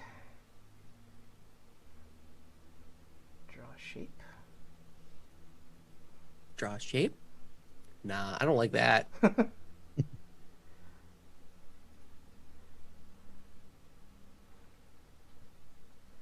Or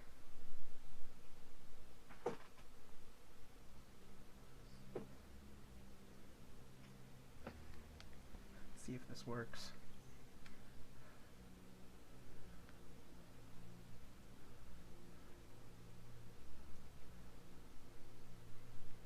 Oh. Does this let me move it after I draw it? Is that the silence ring? Or is that a giant pillar of lightning? Let's see. I knew it was going to come up. Yeah. It's not the silence ring. Okay, I'll just have to measure this. So from the center of the circle to where's 30 feet? 30 feet is the outside of the stone rings. So yeah, stone rings is exactly 30 feet outside. Okay, so that entire 30 feet section there's a rumbling comes from the sky above, and all of a sudden there's like a column of like lightning just comes and sizzling down in arcing electricity filling that entire column of 30 feet up to the sky above. So luckily none of you are inside of it. I sure am glad Roderick got out of there. Yeah, no kidding, right? Who knew? And then, since all of you are outside of that, assuming the silence is still up, I think it still is, because I don't think Grace has lost concentration on it. I don't know if she would have taken it down or not. He didn't say so. But then there is also a I monster. hadn't thought of doing that. Yeah. Then there is also a monstrous crack of thunder accompanying it. Well, it's like a little muted, right? It's just like a little. Which is everything out to 90 feet out from the center of the circle, which, yeah, that's down to Jesus. the bottom of the hill. Anything within there, that is, where is this?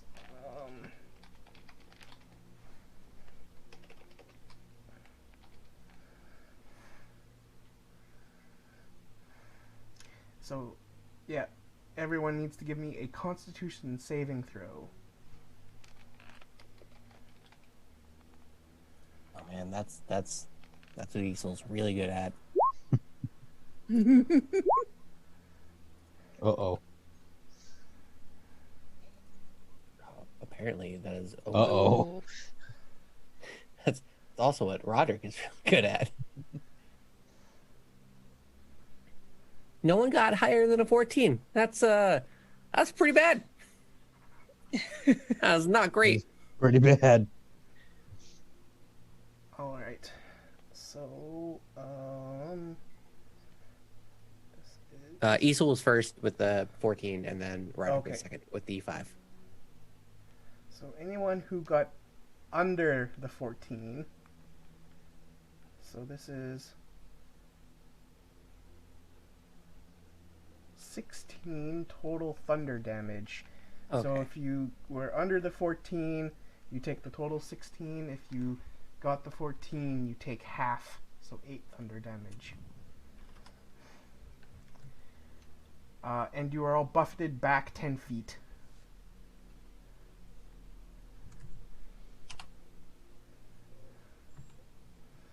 And this destroys the twig blade.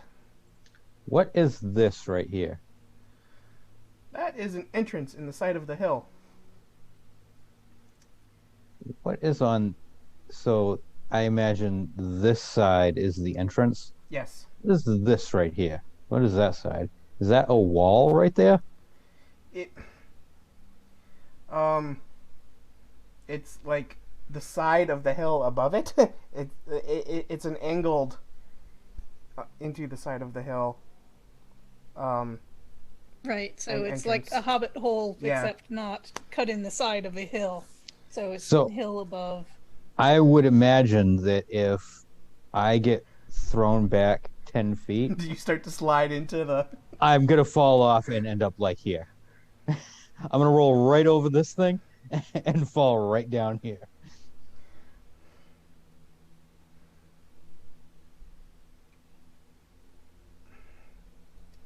Okay, so did... Okay, so are we out of initiative now?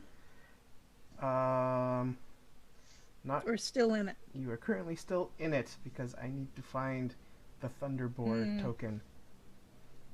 A Because- what? Yeah. The Thunder Boy token. Yeah, you know. Because after the lightning disappears, in the center of the stone ring is the Thunderboar. Thunderborg? Boar. Pig. Boar. Oh, boar. Like, oh, yes. Hooves of Thunder once again. How exciting.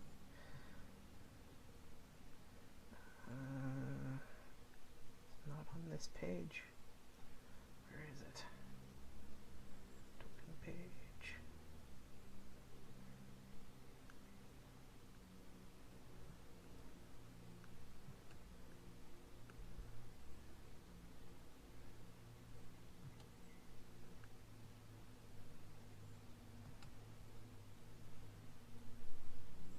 What's this thing?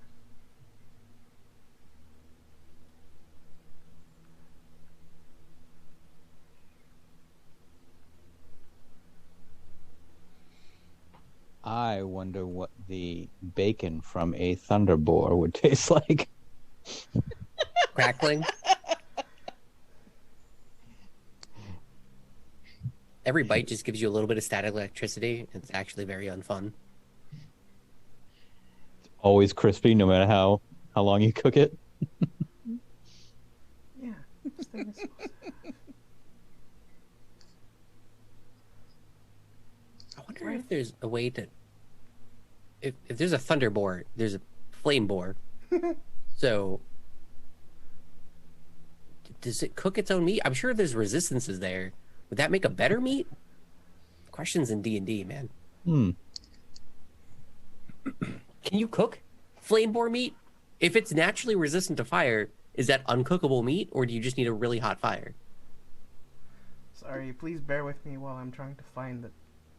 Gosh dang. Oh, No, we're gonna bore with you.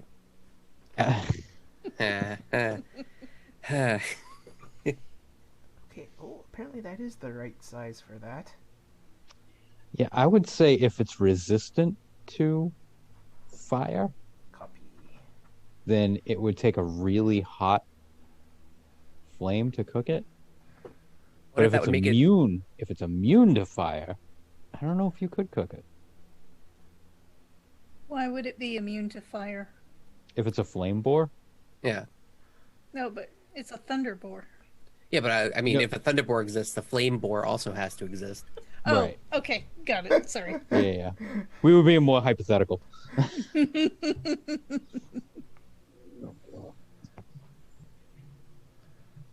This doesn't look good. See, this looks very ungood.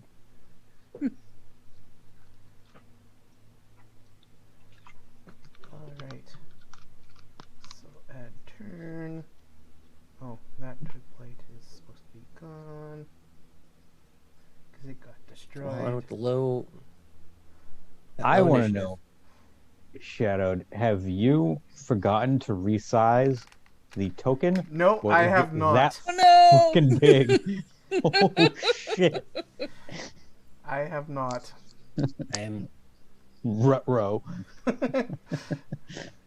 What is it? Huge Yes. creature. Huge monstrosity. Oh boy, a monstrosity even. Sweet. I've been looking at a lot of creatures to form encounters recently. Monstrosities are not fun. They always have weird abilities that do crazy things and generally just kill people a lot. So, like, oh no. Yep. Gorthok the Thunderboar has been summoned. Gorthok. Yep. And luckily, it came in at initiative 14. That's good.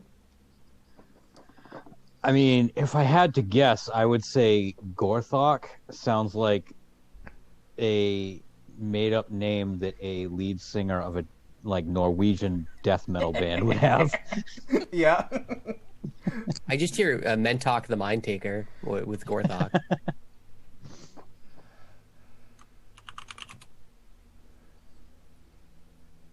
All right. Well.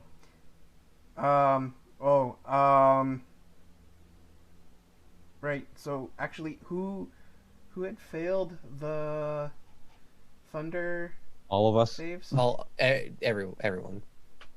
No. Oh, it was people. No, it was the people No. that didn't get 14s. I made my saving Which means throw, so I I only did not got move. 8 points. 10 feet. Okay. So it was Roderick and Malik. I'd just like to thank Lone Wolf for subscribing at Tier 2. Having been a subscriber for 23 months, thank you very much. Thank You're you. always fun to have around. Thank you, Lone Wolf. All right, Malik, you get to act first, with Grace on deck. This monstrous, huge boar with lightning crackling around its tusks has appeared in the center of the stone circle Well, after this huge event of lightning and thunder. I will use my bonus action to move my hunter's mark onto this gigantic thing. Yeah. And then I am going to do a little hand signal and whisper a few words, and my eyes will shimmer green, and I'm going to cast Cure Wounds on myself. Okay. For 8. Nice.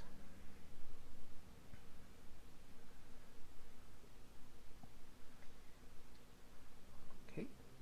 Well, then I guess that will take us to Grace. Yeah, because that's. Oh, actually, Mm-hmm. I would like to move also. Sure. I will move just over here, just maybe like here, so I can get line of sight on this big nasty bastard. Sure.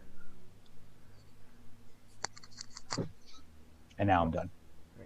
Because actually, when that got summoned, the bodies of the cultists disappeared. Evaporated. Yep. Yeah, right.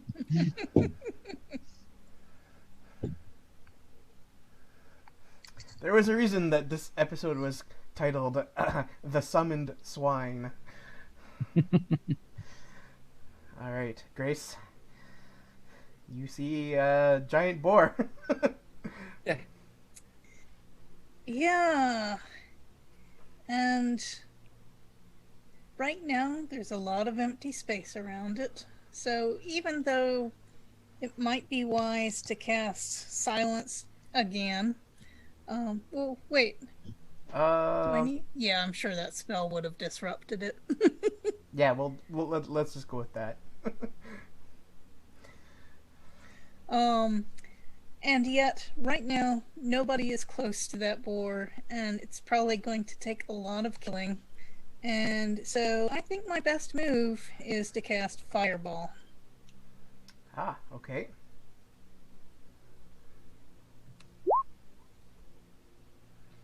Nice. Alright, so Fireball. It's a save. It's a dex save.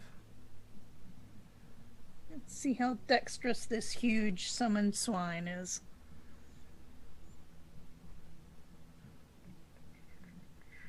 What's the spell DC? 15.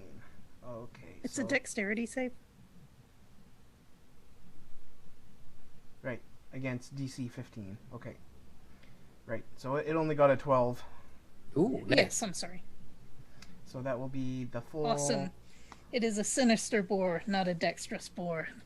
The full 27 So that would fire be 27 damage. points. Okay. And now we'll find out if it's immune to fire damage. It definitely did not like that. So it seems to have taken the full brunt of the fire engulfing it.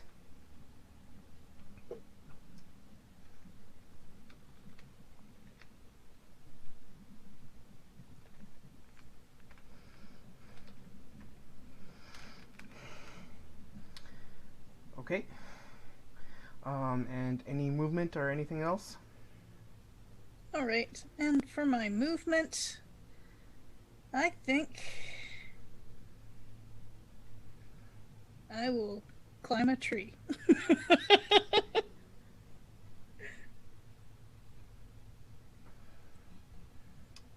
Ah, okay. Well, then we will move on to Isol with Roderick on deck. See Malik get close and be like, remember what happened last time we were in a line? And then I'll start spacing it out a little bit. And then I'll just blast it more. You know, that good old fashioned spell that just never seems to not work.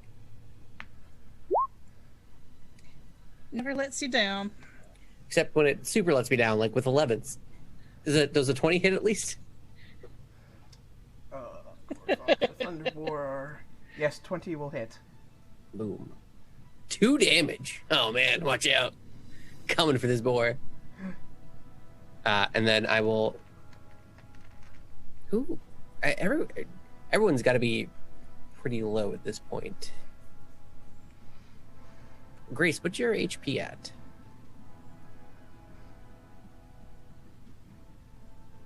I know Pretty Roderick good. and 35. Oh, okay. So, I will bonus action spend 2d6 on Roderick. To heal him. What's your range on that? 60. Oh, okay. That's also why I moved.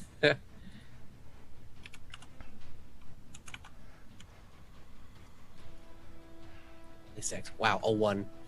Well, I'll take it. Guess you could call that a clerical error. Haha! Brings him into the 20s again. Okay, great. That's Isol's turn. Okay. The boar has not gone, right? It goes on 14? Correct. All right, so 1, 2, 3, 4, 5, 6. Oh. Does that work? Is that an attack range, or does he need to move the one more space? Yep, no, that works. All right. Then he gets advantage on this because it has not gone yet. All right, so he's going to use the shocking dagger anyways, I think. Okay. Yeah. Oh no, the scimitar is also magical, right? Yes. Okay. It's a +2. The scimitar is a +2. Yeah, but I thought it was only +2, not necessarily magical. Because it's the +2 because it's serrated. Okay. Oh, I thought it was +2 because it was magic. I also thought it was magical. All right, then he'll use the shocking dagger because it's the only magical weapon that he has then. Okay. Ooh, critical miss. Critical miss. He gets advantage though, so does an 18 hit? 18. So 18 does hit. I'm assuming we're gonna ignore that 1 damage there from Thunder. Well, actually, it will take 8 and heal 1. Yeah, that's what I figured. Look at that sneak attack. Wow. What's going on? So, Let's make it up for the 55 from before. Right? What's going on? And then I guess 12. bonus action dash. Right back to where he was. Taking the attack of opportunity.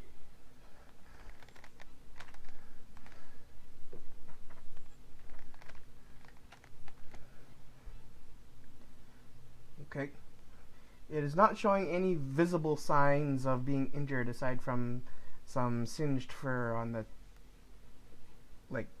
on its edges. Can it escape from these tightly packed stone pillars? I'm Find guessing out. it's just gonna knock him over. Yeah, that's what I'm assuming.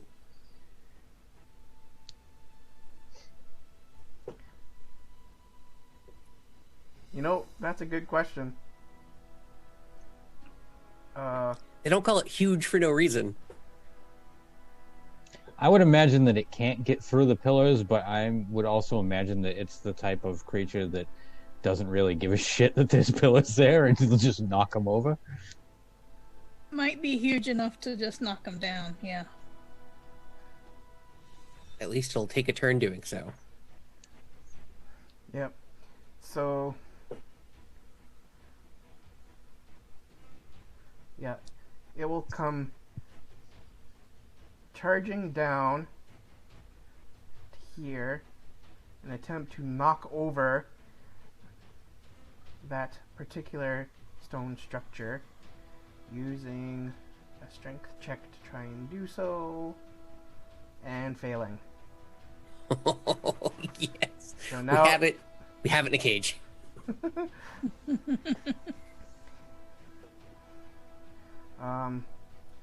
So it is rather PO'd and not being able to knock that down.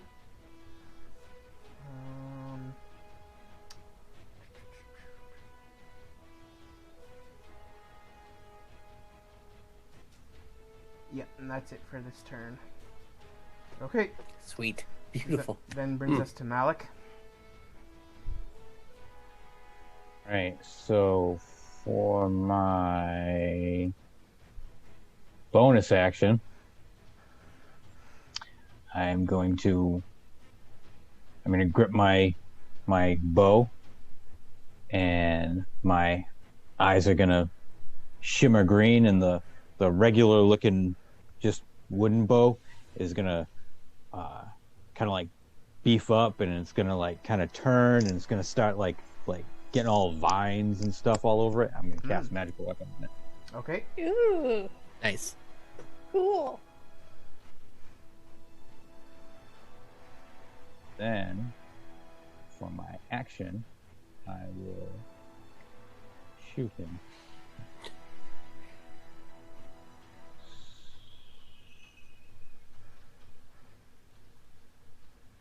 Does a 28 hit? Yes, a 28 will hit. Yay. For Good deal. 11, or actually it would be 12. 12 piercing? Don't forget your hunter's mark as well. Yeah. Yeah, I think that would be 12 piercing, because I think it's +1.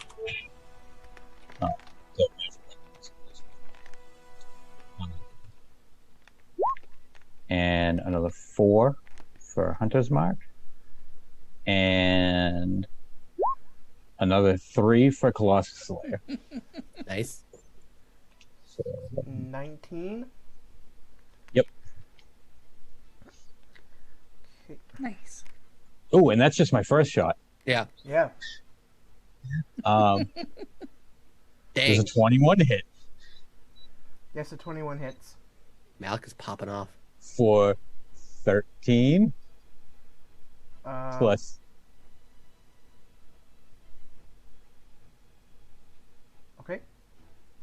plus 6. So Wow. actually, and plus another 1 because of magic weapon. So 20. Oh, yeah. Yep. And that's it. How much did you do on your first attack? 19? 19? 19? Yeah. Okay. You were almost 40. I was going to say, if you got to 50 as well, like, that's it. So If I could get there if I could dump Colossus Slayer into it again, but I can only do that once a round. So now it's starting to show signs of injury. Which then will take us to Grace, who's hiding up a tree. Well, I believe that Roderick is out of the danger area, and since that fireball worked so well the first time, I am just going to do it again. Yeah, okay.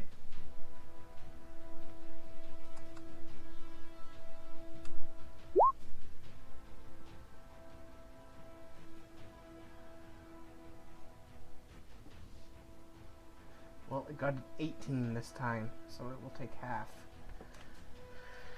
So half of Half 29. of 29 is 14 half damage of is 28 not bad. is 14. Yep, 14.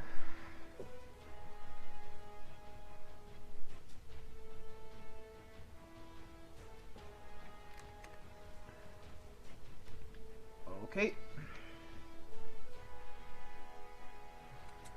And let's see. Second. Right. Okay.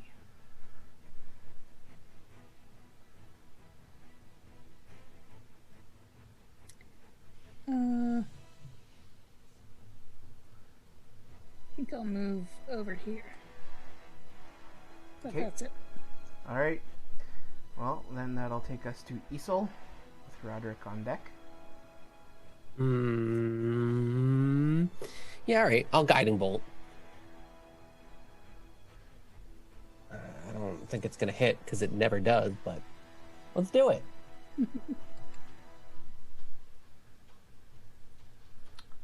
It's a 26 hit? A 26 hits, yes. All right. What is that? Third level? What is this? Such low rolls. I must have rolled all threes. What's going on? I think every single die I rolled was a 3. Okay, so 15 damage? 15 damage, okay. It's So- now a lit with a radiant glow. Alright. So it almost seems as if it's going to slump over, but then it seems to steel itself. And gets a fierce glint in its eyes. Isol just glints back. And then now, because Roderick gets advantage on this, sneak attack. Oop.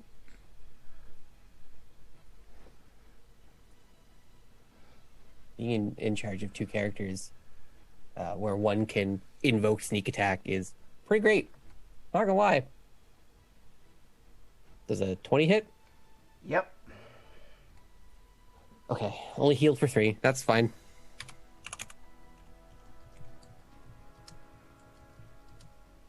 So 17 damage, healed for 3, 14 damage altogether.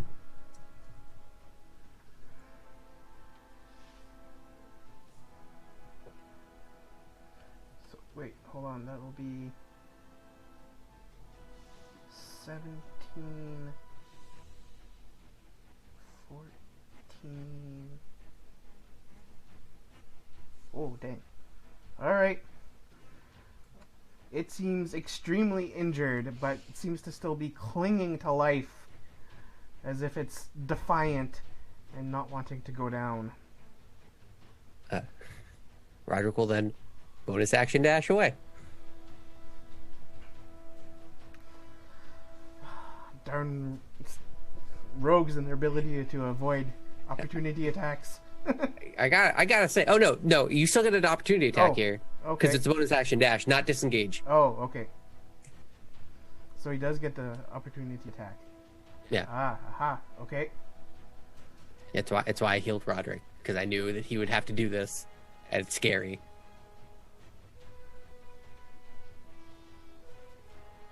All right. 16. I think is exactly his AC. So if it matches or is greater, it's a hit. Yeah. So, let me. I will double check. Oh no, it's definitely a hit. Oh, okay. All right. So this is Thunder Tusks. No, sorry, Lightning Tusks.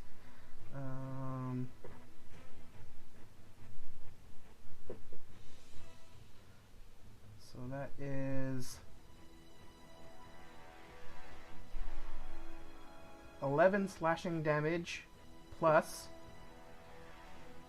6 lightning damage. Ooh wee. Ooh. I'm very glad that I had healed Roderick before. Okay, great.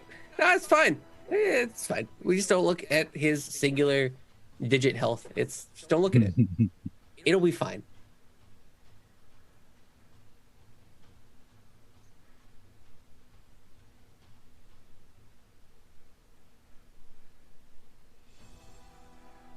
All right.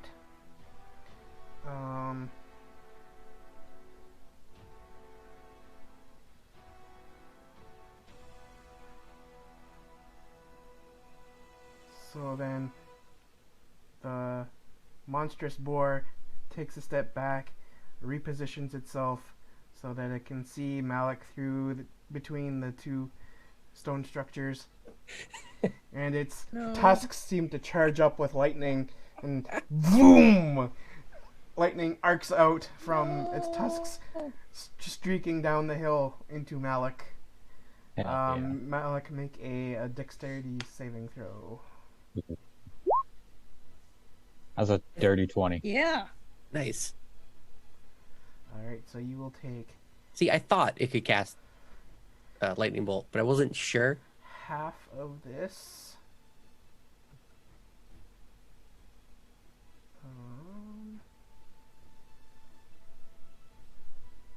So half of 20. So 10 lightning damage. All right.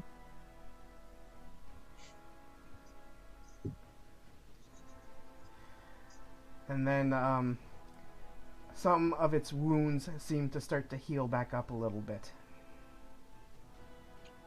Nice. Time to do more damage to it. And that takes us to Malik. Well, I Hi, Arv. And yes, that is a huge boar.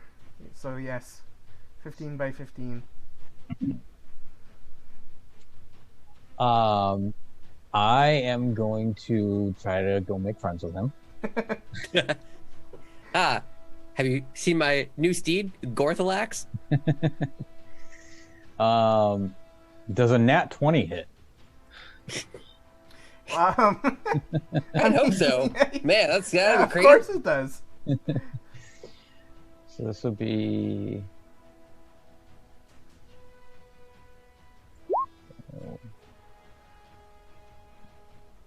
21. Is that right? It's the 7, 8 plus the full 8 plus 6 plus 7. 8 plus 6 plus 7. Wait, what? Oh, yeah. Yes. Where's the 6 coming from again? Hunter's Mark. Oh, No, my plus 6. Because I hit for 1d8 plus 6. oh, right. Yeah. Okay. So that right. Okay. So that's but it's Oh no, I'm Double- sorry. No, because I rolled a 1. yeah. You roll the 1, so it's the 7 plus 8, so 15. Right. Okay. So that plus Hunter's Mark Give me another 1. And Colossus Slayer will give me another 3. Are these all counted as part of the critical attack, or are these just all auxiliary? No, these are after the fact. Okay. I've never looked into like the Ranger critical attack stack, so. So that was 15, 18, 19. Oh, plus 1 from magic weapon. So 20. So 20, yep. So your arrow flies so true that it goes up the nostril of the boar, piercing into its brain and killing it. Sweet. Wow.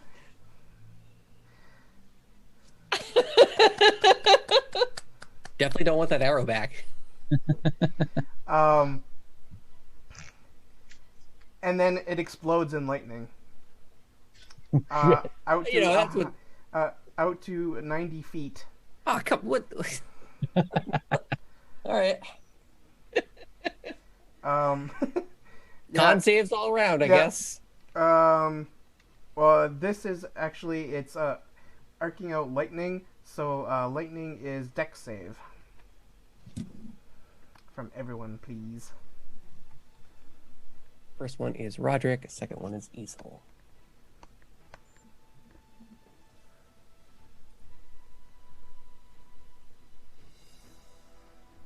It doesn't matter.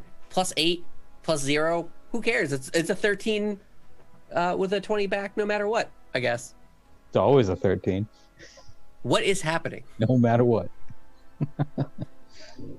I believe 14 was the save, by the way, so that's great. Yeah. Roderick's trying to look super cool and just gets blown away.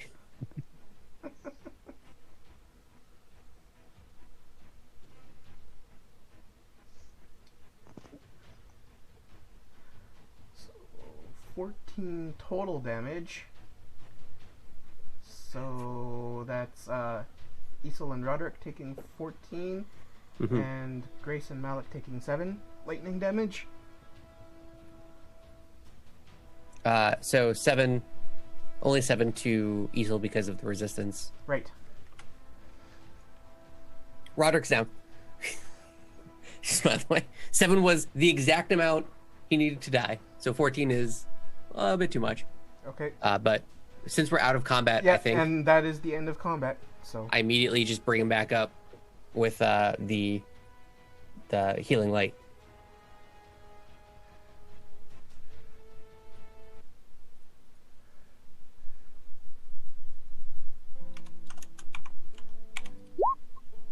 Yeah, Roderick's back up at 3.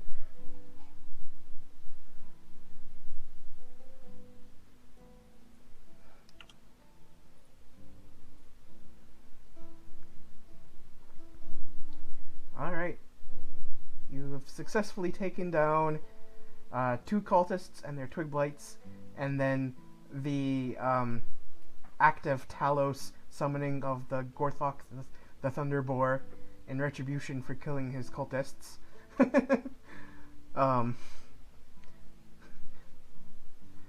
I am going to cough up a bunch of blood and then sit down. Same.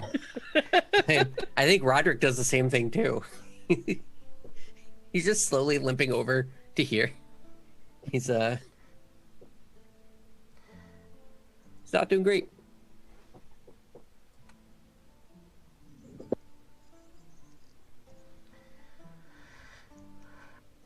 Issa will kind of look around at everyone.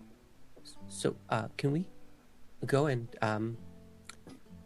take care of these wounds somewhere before coming back here, maybe? Yeah, I think that's a good idea. Just a trickle of blood down his nose. I'm just thinking a break would be nice for everyone.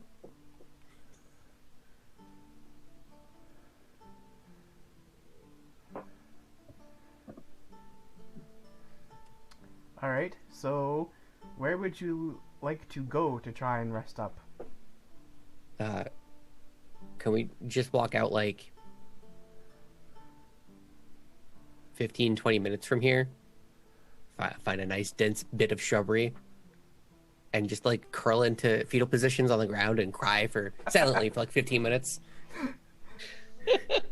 And kind of regain ourselves. Kind of uneasy Oh, sorry, go ahead. I'm kind of uneasy about just walking away and leaving this adit or entrance to Underhill or whatever the heck it is out of sight. I'd rather know if something is coming out of it and after us.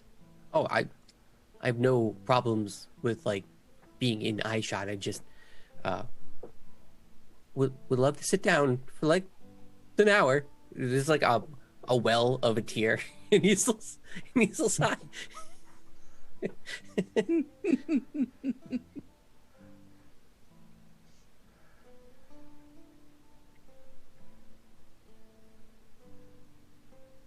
Right. Well, I will be happy to play a song of rest for everyone as we take a short rest. Okay. And that should help everybody. I think you add another hit die to your hit die if you take one. Hang on a second.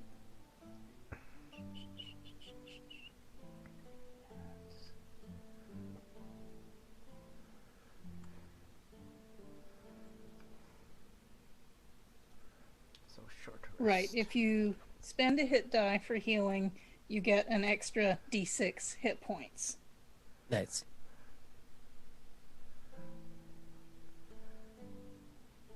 So are people short resting and using their hit dice then?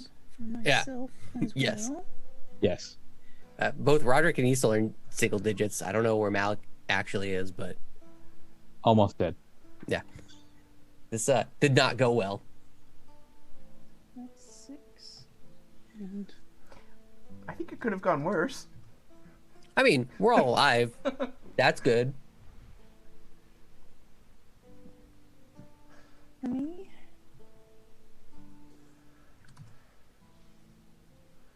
Okay. Yeah, we're all alive. Very good point. I'll just use 3 hit dice.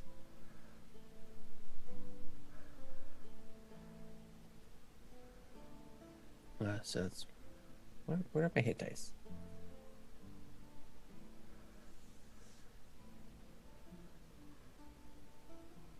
D8s. Okay. 3d8 plus 1d6. Malik, I think you should have an extra +3 on that, because it should be your hit dice plus Constitution modifier on each. Oh, really? Yeah. Oh, so that'd be another 6, 9. I don't think I have one.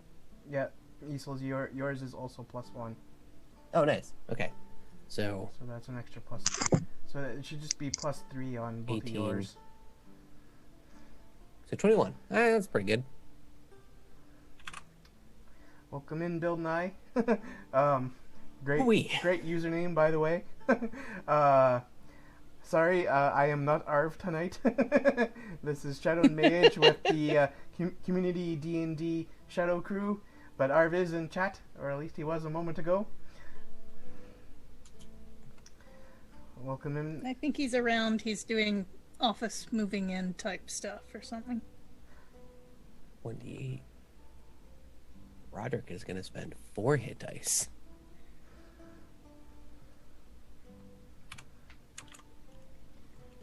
Yeah, I spent 1 hit die, and I'm back to within 6 points of my max, so I think I'm just going to stop there.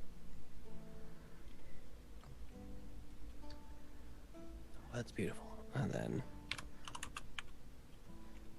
No modifier Is for anyone Roderick. really badly off? I could just cast a healing spell. hold on 1 second.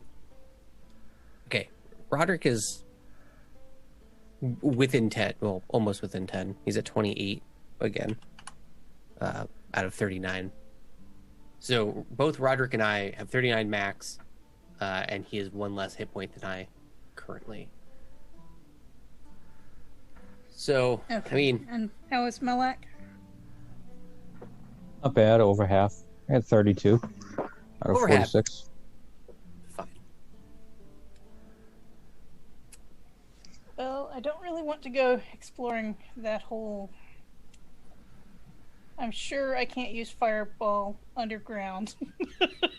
Can I? So I can go ahead and cast... Well, I was gonna send Hemingway in while we I did the could short go rest. ahead and cast Mass Healing Word and help everybody some more. I mean, I'm not going to say no to that. Yeah, I also won't say no. Roderick will Yeah, be very stoic and silent. I am going to hope that after we explore this, as I assume we're going to explore this hole in the hill, that we're not going to do anything after that. So I don't think I can use any of my 3rd level spells very usefully in there. So yeah, I'm gonna go ahead and cast Mass Healing Word, which gives 1d4 plus 4 to everybody.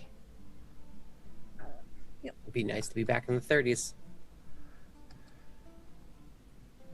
Nice. All right, 7 points for everybody.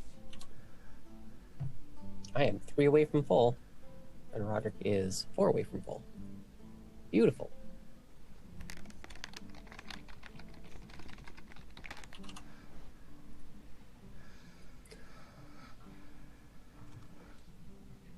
We went from just curling up in fetal positions, rocking back and forth, to relaxing and being mildly okay, to finally being ready to go again. Yeah.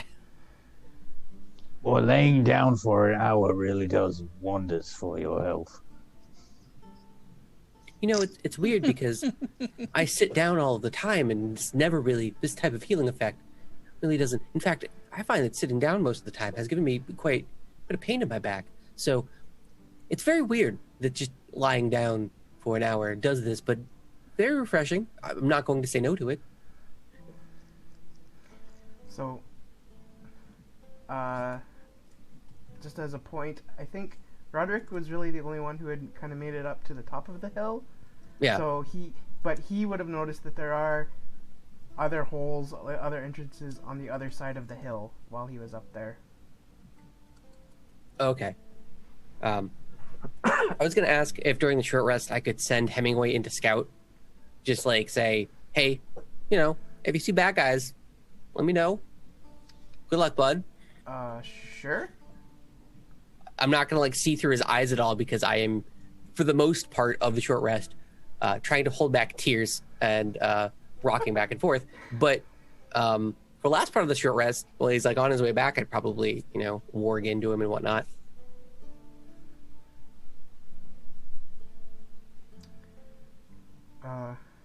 Okay. All right, after I have rested for an hour, I'm going to go into the circle and start looking at the bodies of these cultists that may have had some goodies on them. The bodies of the cultists and of the boar are Unless all the lightning gone. Yep. obliterated everything. Yep. The bodies disappeared. Yeah, okay. When the all boar gone. came, and then when the boar exploded in lightning, it also disappeared. Right. Right. What is left all right. is the very... No Oh. trinkets.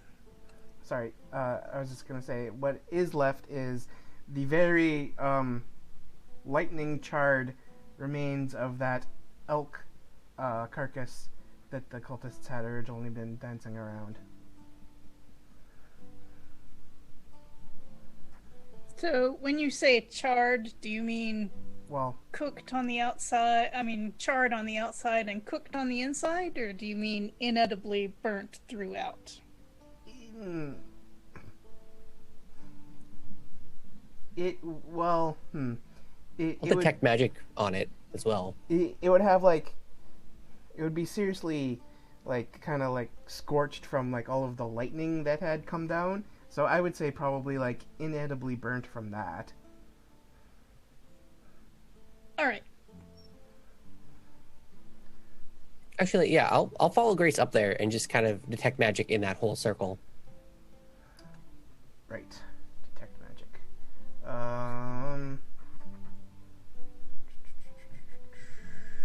Why don't I'll make it super hard. I'll use Detect Magic and put on the Crown of Greed and pulse it at the same time and just spin around in the circle.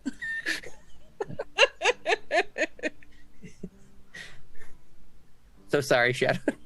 I'm sorry that I've made this character.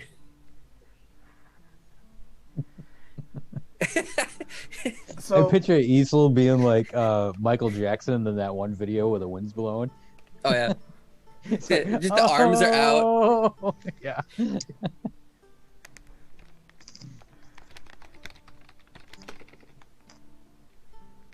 There's a crown on my head. My eyes are just glowing yellow. Oh, great. It's great. So there are like very like dim traces, like nothing like fading traces of conjuration and divination magic in general in the 30-foot area of the stone circle. Mhm. But it's like like you can tell that they're definitely fading after like as time passes. So it's Okay, like, so it was something they evoked, and it's not something that I have to like No. rub a rune out for. Okay, no, yeah. great. Oh, we don't have to worry So- about the Crown of Greed. I was just kind of. Oh, well, the Crown of Greed is indicating that there are magic items underneath the hill. I suspected as much. So yeah, I'll kind of take it off and just tell everyone that. Yeah, and I just realized that it's not just this one entrance down here in the southeast. There are other entrances Yes. to the hill, to the underground area around the circle.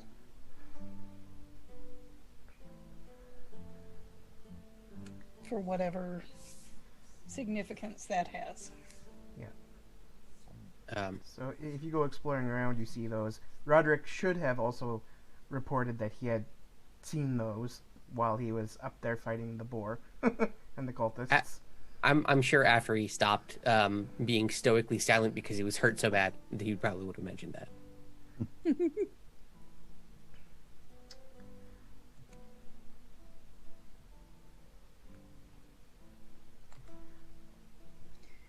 Okay, well, if everyone has recovered, I think we ought to take a look under hill. Agreed. Can Roderick go up to that first door and just like, I guess check for traps? Would be the first thing that you would do. That would be responsible as a rogue. That one down there? Yeah. I assume is what you mean by first one? Yeah. So, and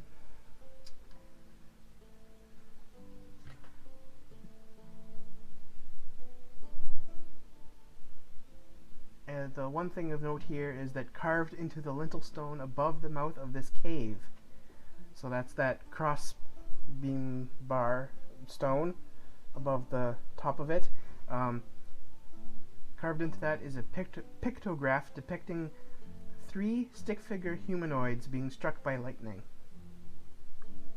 Do I get a ping on this with detect magic? No. Okay. And there are no traps.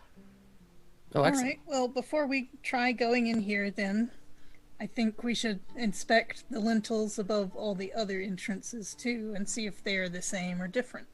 That was a smart idea. Top left or top right first? Or should we split up? Oh, no, let's not split up. Okay. Top right. Okay. Okay. Roderick will start searching for traps. Issa will detect magic. The lintel, Malik will follow behind. the lintel stone above the mouth of this cave is bare. Unblemished. Okay. All right, and then we'll go over to the top left one. Okay. Traps and detect magic. Carved into the lintel stone above the cave mouth is a picture of a boar chasing after a stick figure humanoid. So yeah, that top right door was looking pretty. I'm sorry, a boar chasing after what? A stick figure humanoid. Well, we already got shocked with lightning, and we already fought the boar, so, all of these things. It was almost like this was predicting the future. You just got the number of stick figures wrong that showed up. What if there's another boar inside? You can hear the fear in Easel's voice. You were only doing. Wait. Oh, sorry. Go ahead.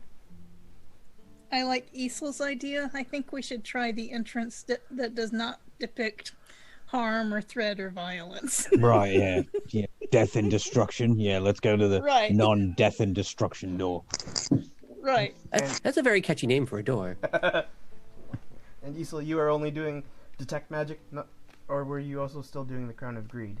I guess when we'd come to each of the doors, I'd probably pulse the Crown of Greed. Okay. For curiosity's sake. So back near the first one, there didn't seem to be anything down those tunnels, based on your Crown of Greed pulse. From the top right one, there was a kind of a 1.5 foot diameter flat circular shape thing that's magical, that's down there somewhere. And down the tunnels from the top left one, you seem to detect a vial or filter shaped object that is magical. Well, all right then.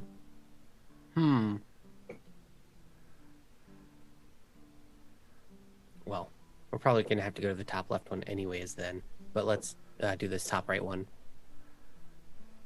I'll relay this all to the group when we're at the doors. Mm-hmm. Okay. The vial could be Basilic's blood or some other softening agent for stone. That one has piqued my curiosity the most, but I would also really like to go into the non-threatening doorway also. So, yes. Let's at least start off that way. I suppose we need a marching order. Everyone has dark vision, yes? Yep. Yeah. Okay. Roger will lead. I'll go right behind Hey, him. Malek, do Yes. you have many spells? Do you think it might be a good idea to cast Bark Scan on Isel before we go underground? I'm not sure. I'll kind of lean over. I'm not sure if you've seen, but I hold up 2 necklaces. I'm pretty resistant to things now. We're very resistant to choice. swords. No, no. I mean, no. I guess Darts that fly out when you hit a pressure point. Right, yeah.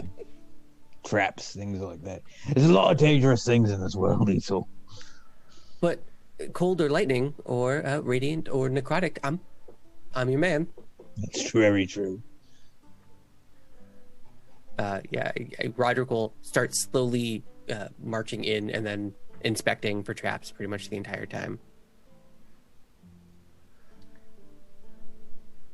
Okay, so this area kind of over here depicts this cave that you're heading into. Oh, I'm on the wrong layer again.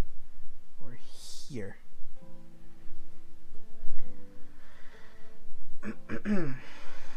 So, coming down to an intersection of the cave. Oh, by the way, these caves are dug out of earth. All the caves have 7-foot high ceilings. Yeah, and so at this intersection, facing towards the cave mouth, is the skull of a boar atop a pile of humanoid and animal bones.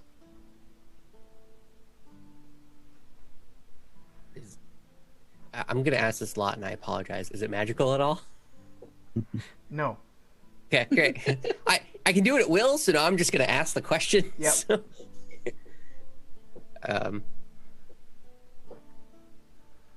Roger will kind of get distracted by this door and poke around in it and see what there is.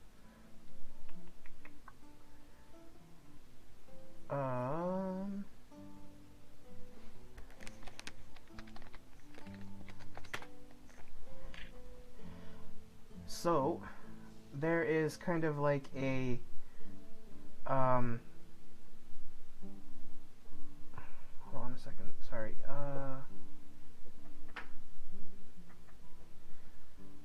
yeah, a resting iron,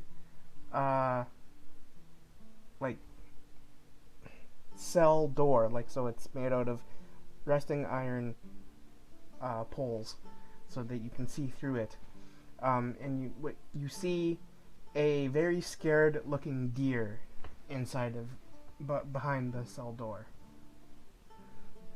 Is there like an open lock on it, or is there a lock? It's like tied up, shut with a rope. Do you guys want to free the deer? Considering what they did with the last one, I mean.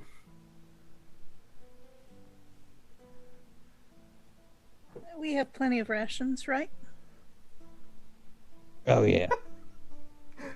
Let's let it go.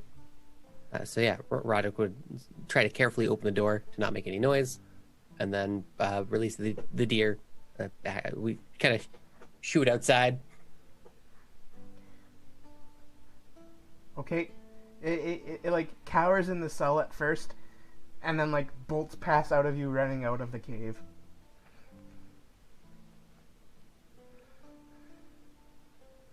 So then I guess he'll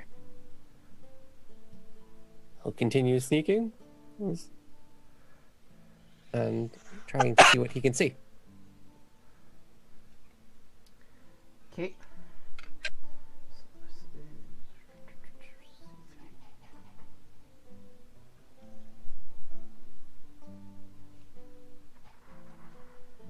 Okay. So, niches in the walls of this chamber hold clay dishware, wooden utensils, some bundles of berries and herbs, and more creepy stick totems. Oh jeez. More of these things. As Issa will try to inspect them, do they have? Do the stick totems resemble anyone? No, Do they look? They're the base model made? Yeah. Okay. I'm assuming they don't have current magic on them. There is something magic buried under the floor of this chamber. Oh. Issa will put that on immediately.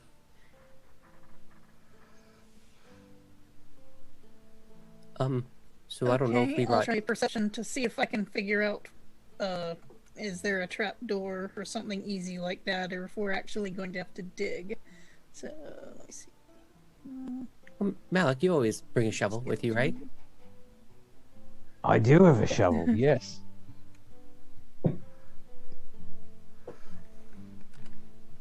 Oh, okay. Ooh. That's pretty good. 21 perception. So there does not seem to be any kind of like trap door or anything.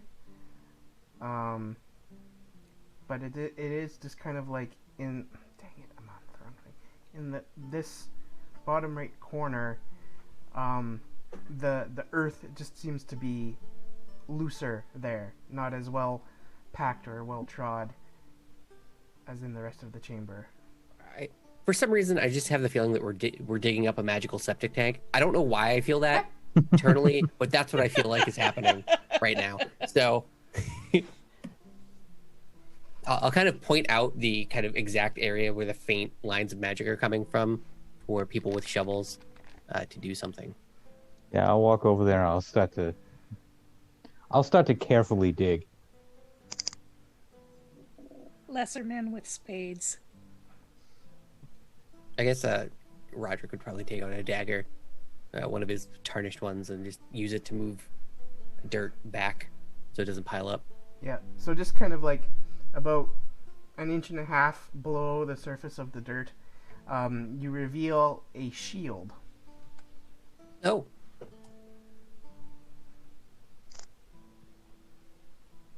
What type of magic is coming off of it?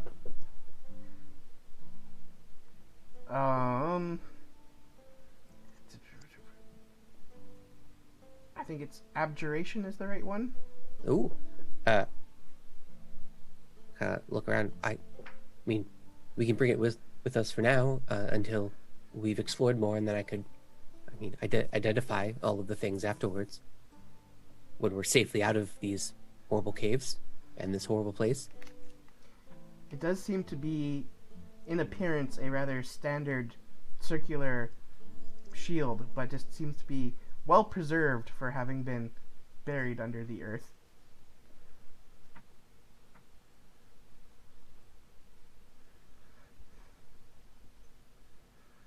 All right.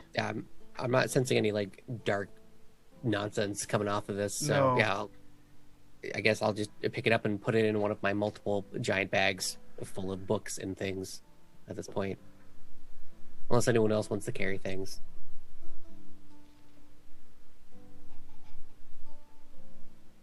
That sounds like a no. All right. I guess Roderick will keep poking around. So is this area right here a door? Yes, that is a door. All right. Is it like an iron bar one, or can he just kind of very carefully open, or check it for traps first, and then very carefully open it? It is just a plain wooden door. That's the most suspicious. He's gonna spend 15 minutes on that bad boy, just going over everything.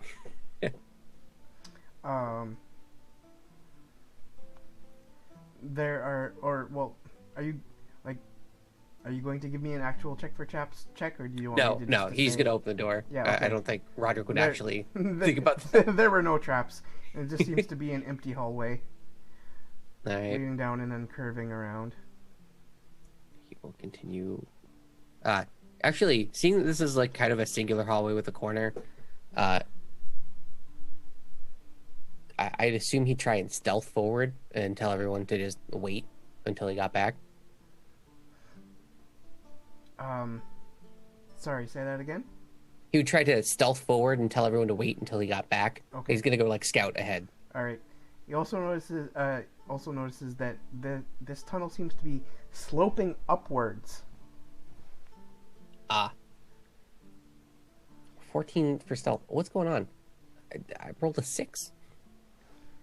So he'll just kind of try to see what's going on up here, around the corner before coming back to tell everyone. So at the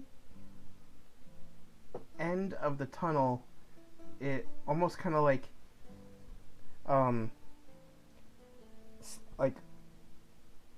at the end of the tunnel slopes up, and then on the ceiling there is a wooden trap door. Okay, he'll let's come back and tell everyone about it.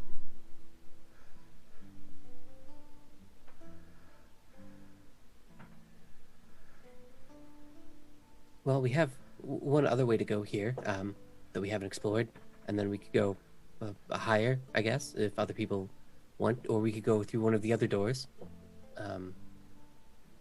Thoughts, opinions?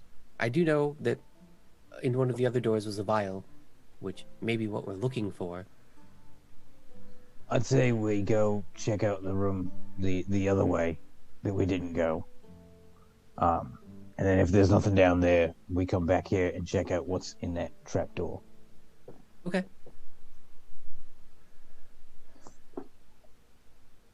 I will walk around here, and I'd like to know what's here.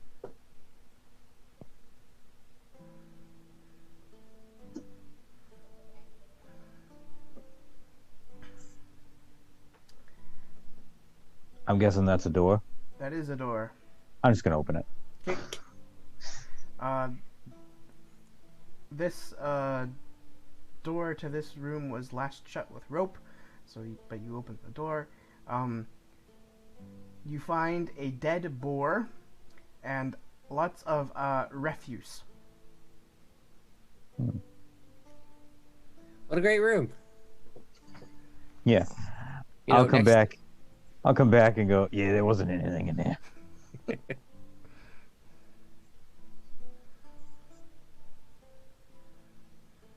Up the wooden door then. Yeah, let's see where the trap door goes. No, I'll Alright. walk around to there. Roderick will inspect for traps and try and sneak in. What is the inspect for traps roll? Is that perception or is that investigation?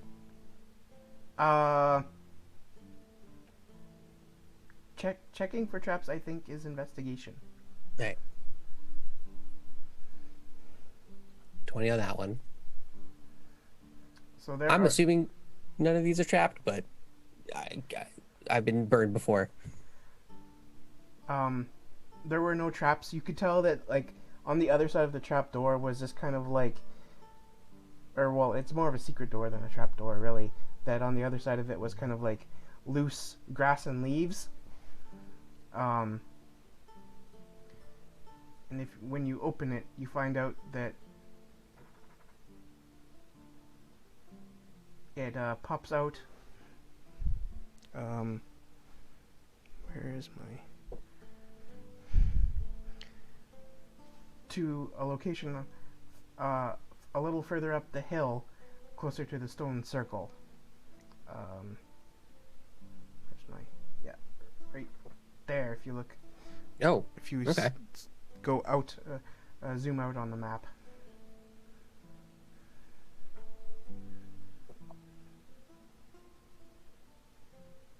Well, this is all said and done. Top left then? Oh, you know what? I made a boo-boo. I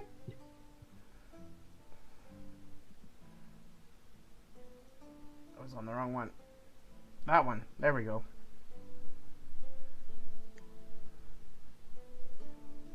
Behind that copse of trees. More north. Because you were in the top right. There we go. So now you want to go to the door with the boar killing someone on it, right? I mean, I Or the lightning bolt killing everyone.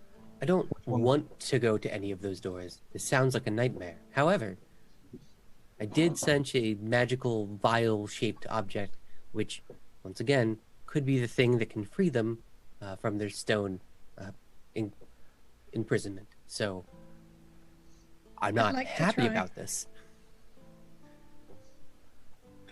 I think it's worth trying. Yes, I agree. So the one with the boar killing the person. Maybe the boar is hugging them. Large amount up to interpretation with these very crude, simplistic designs. Yeah, well, we They're can playing always help. fetch. Yeah, right.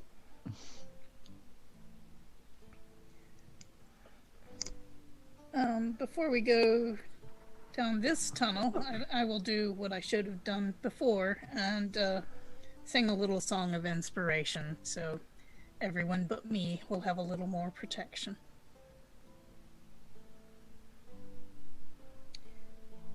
Same marching order, I guess. Yeah. Wow, I zoomed in way too far. I don't know where I am anymore. Yeah, I'm trying to figure that out to capture it effectively on stream as well.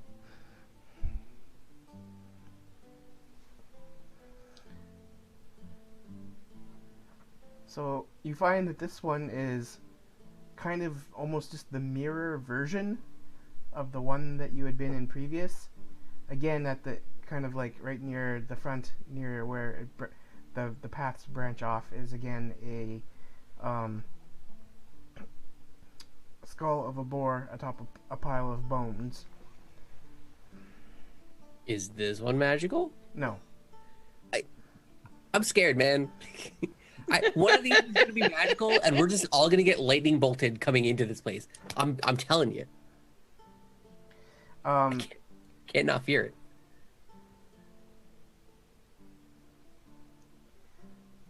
But then, as Roderick is stopping to notice this, he then hears a voice call out from his left, so off in this direction, saying, "Hello?"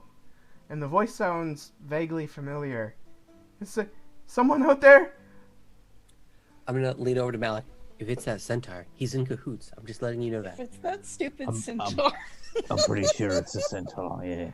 I don't trust him. We don't trust him, right? Just on the same page right now before we go rescue him. Roderick will sneak over and try and see who is calling out for help. So, yeah, again, a similarly rusty iron cell door, and behind the iron cell door is Xanth the Centaur. Roderick, without thinking about it, will probably just let him out.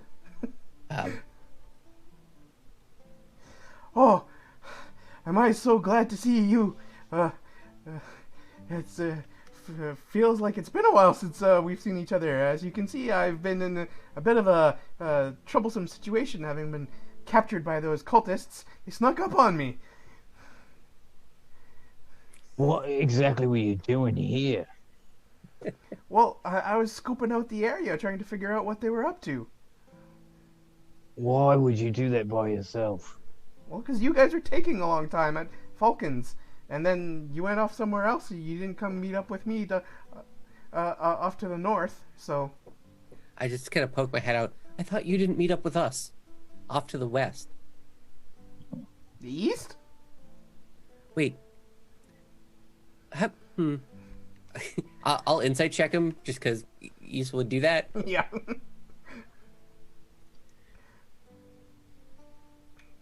Insight. Oh boy. 0+. Oh wow, 19. He seems to be genuine, like he's not telling a lie. He's true. The first thought in my mind is Isel thinks he's too truthful. He doesn't like it. Clearly suspicious. Oh, no. Isel will kind of, I guess, just kind of I want acquiesce. to roll insight also. Okay, so about the same. Yeah. So he's not telling a lie, but is he leaving stuff out? No, like he, as far as like, he seems like genuinely having like he's been scared of having been captured by the cultists, and he completely believes everything that he's saying, that like he had wanted to meet up with you, but he got captured. Too convenient. I don't like it. No. Issa will kind of poke up behind Malik. Well, we're currently exploring these tunnels. We took care of a large, giant, evil disaster boar outside. If you want to follow us or wait by the entrance, I don't know. I assume that must have been the very loud oinking that I had heard coming from up above, and probably this whole situation with a big crackle of lightning that made my hair all stand on end. Yeah. Yes, that would was probably be it, yeah. Question for you, Xanth. Do you know what's down here? Well, these were all just kind of like caves that the cultists were using as oh shoot, sorry, what's the word? Like retreats or recluses? Storehouses? Not really storehouses, but it was like it's where they would keep their sacrifices to Talos, and he kind of gestures at himself.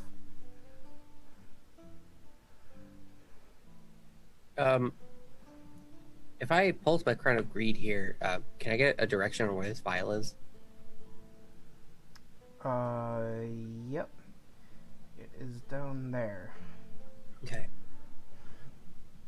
Well, as far as I'm aware, Xanth, we only have... There's only one more thing of interest around here, and then should maybe be on our way. Maybe one last tunnel. But if you want to feel like you might have already had enough of these tunnels for now, but I don't know where is safe for you to be at the moment.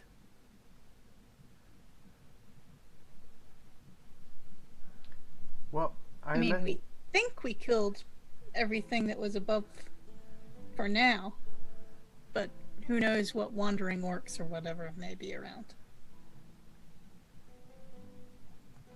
Yes, I mean... Thank you, Glog. I'm so pleased that you managed to get to your desktop and give us that stream boost. That's very nice of you. Thank you. I guess what I'm asking, Xanth, is what do you want to do here? Okay. Well, I imagine the safest thing to do is probably just wait outside this cave and then probably travel with you lot, considering I'll probably be safest with you rather than trying to go off on my own if there are any other roving bands of orcs still around that I don't know where they would take me, where else they would take me, but considering that you seem to have dealt with the problem here, but I would much rather stick around you folks than trying to go off on my own again. Okay. That sounds very reasonable. I have no reason to distrust you. Say with a big smile. I would like to insight check Easel. I mean, Yeah, no, do an owl roll deception. go ahead. Aw.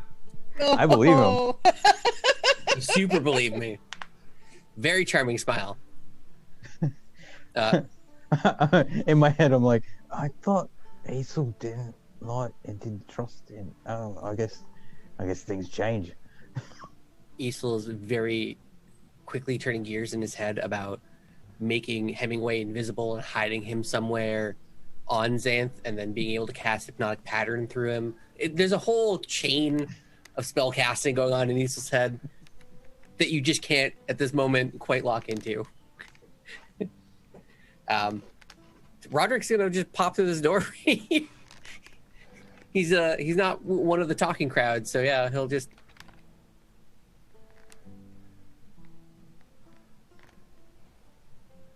Alright. That door... Oh.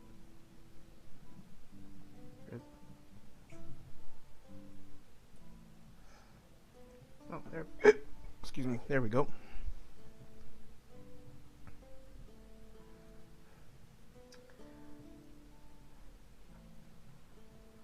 So...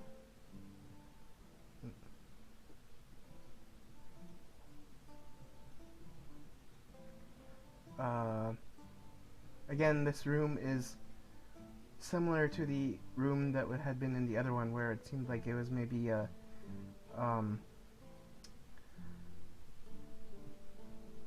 room where they stored some things like the dishware, utensils, bundles of berries and herbs, and creepy totems.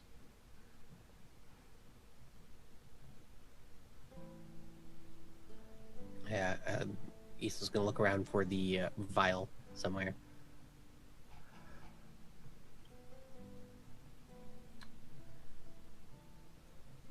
Alright.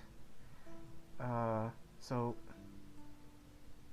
there is, under this corner of the room, again buried under the floor, it seems to be where the magic item is. Be careful, it seems to be glass of some... It seems to be vial shaped, so try not to jam your shovel in too hard.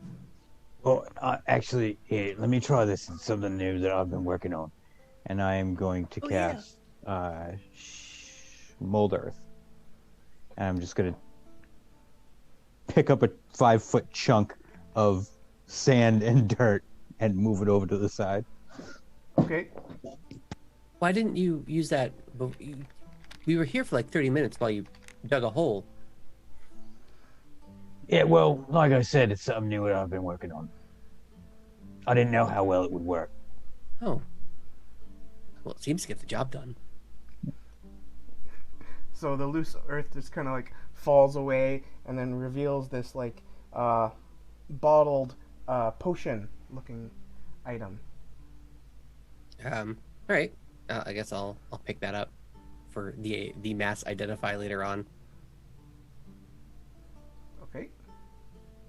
What is there magic coming off of it? Is it magic? Well, I mean, I know it's magical because of the Crown of Greed, but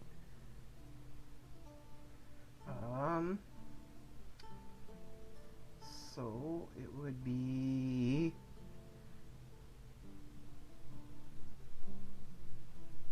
abjuration magic. yeah, butts. Okay. Picking it up, Issa will frown, but store it with the shield. Well, I don't think abjuration is what we're looking for, but maybe it can help in some way. If you swoosh the liquid around, it almost kind of looks like liquefied iron. Ooh, fancy. Isol, can I see that for a second? Of course. Just hand it over. I'm assuming there's a cork on it. Yep. I'm gonna pop the cork off and I want to smell it.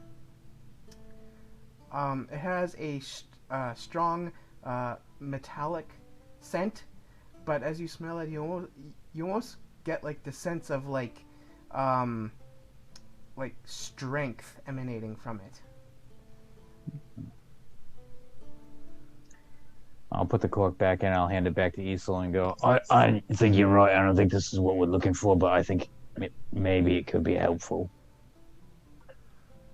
I was really hoping we'd find something here. Let's keep going, I guess. And I'll just keep the Crown of Greed on my head at this point and be pulsing it out every time we get into a new room, just for hopes that something deeper inside will ping something. Wait, I got a ping directly underneath the center of the stone pillars, correct? Had I said that? I don't recall saying that. No, I think he just said underneath the Okay. hill. Yeah. Okay. Well, yeah. Ethel's just desperate at this point and is trying to. He's being a walking sonar beacon and is just trying to find anything. Okay. So I'll just reveal the rest of this Yeah, radical. because it's again basically the same as the last time. There is a secret door at the end of that tunnel that leads out onto further up the edge of the hill.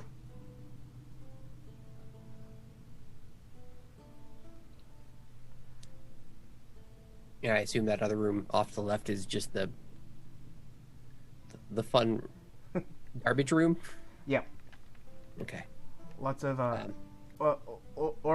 decaying organic matter. How fun! Good stuff. Shall we try the bottom right one then? Clear this place out. Yeah, I'd say let's go.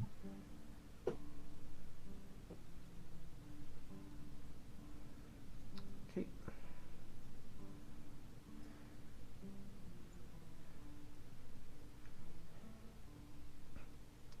Well, We know what we're doing. We're a tunnel exploring machine at this point.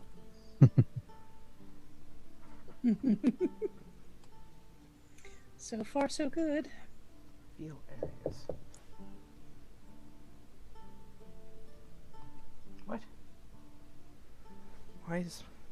You're just covering it up Yeah. more. I swear, I'm clicking reveal areas. Why are you trying to hide it from us? There we go.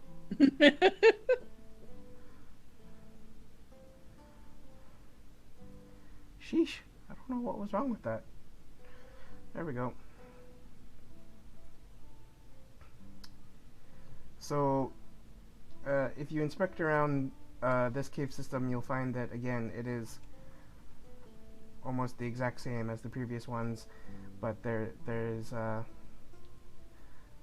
the boar skull at the intersection atop a pile of bones. Off to this side is the room full of poop. This little room here is a cell with nothing in it. This room here is the room full of the dishware utensils, berries, herbs, and stick totems. And then down this last passageway there is leading to a secret door leading out up onto further up the hill. And there's nothing magical in this one, There right? was nothing magical in this one. Except that boar skull, which is now gonna cast lightning bolt. No. Nope. Okay. Well, this was a bit of a dud for the greater mission of getting them all unpetrified. But we did thwart an evil cult, so I guess that's nice. We did kill a large boar. I don't really know what that does in the long run, but I'm glad it doesn't exist anymore. Right, yeah. Maybe we did a bit of greater good. Fair enough. Right. Well, we don't know what those cultists were planning. I mean, maybe they were just going to summon the large boar anyway to wreak havoc on the area, but they seem to have some kind of bad plan, and I'm glad we stopped them. Do we have any more? We have the Elven Ruins, correct? That was the other lead that we had. I guess, do we head there next?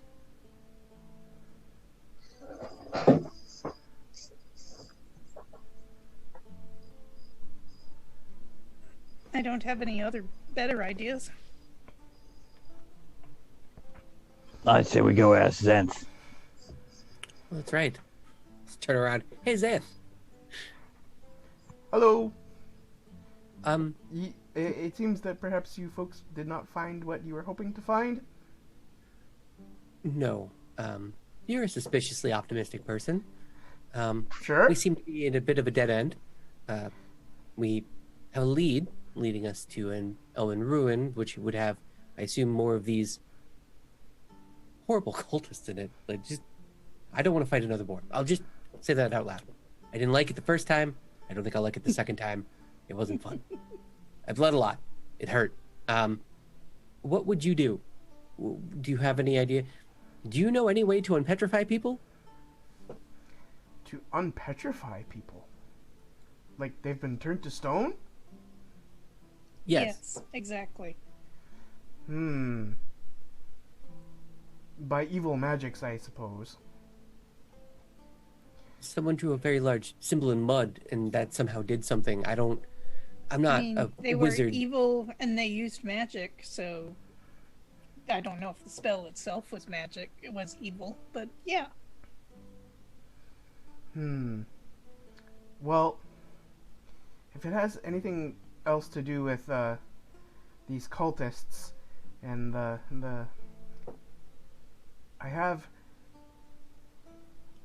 I don't know of anything else in this area of Neverwinter Wood. But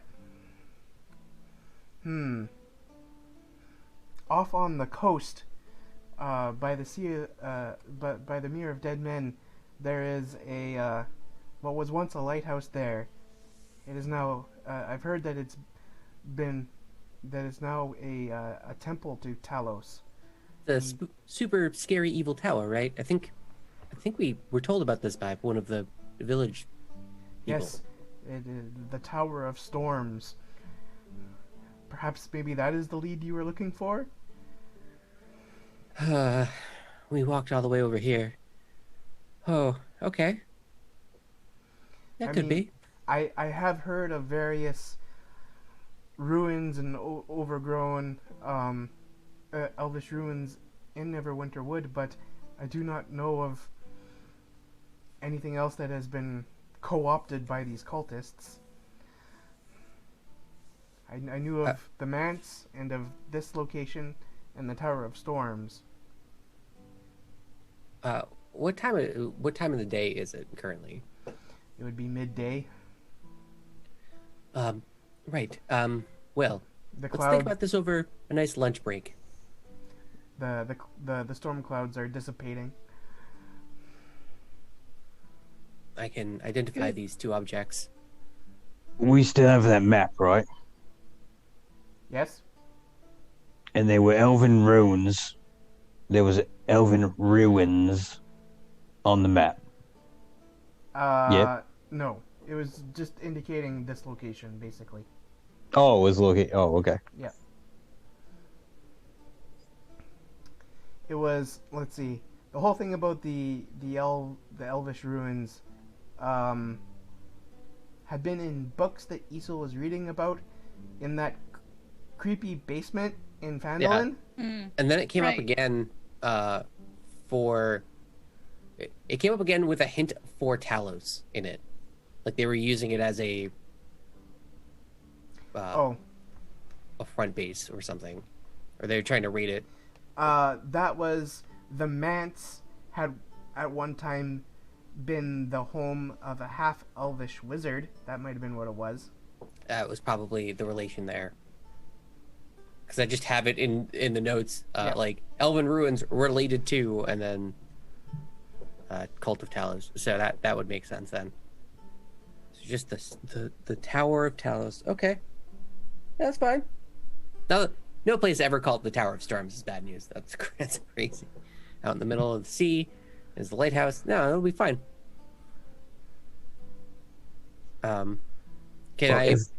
If we're gonna head back in that direction, maybe we should hit Phandalin.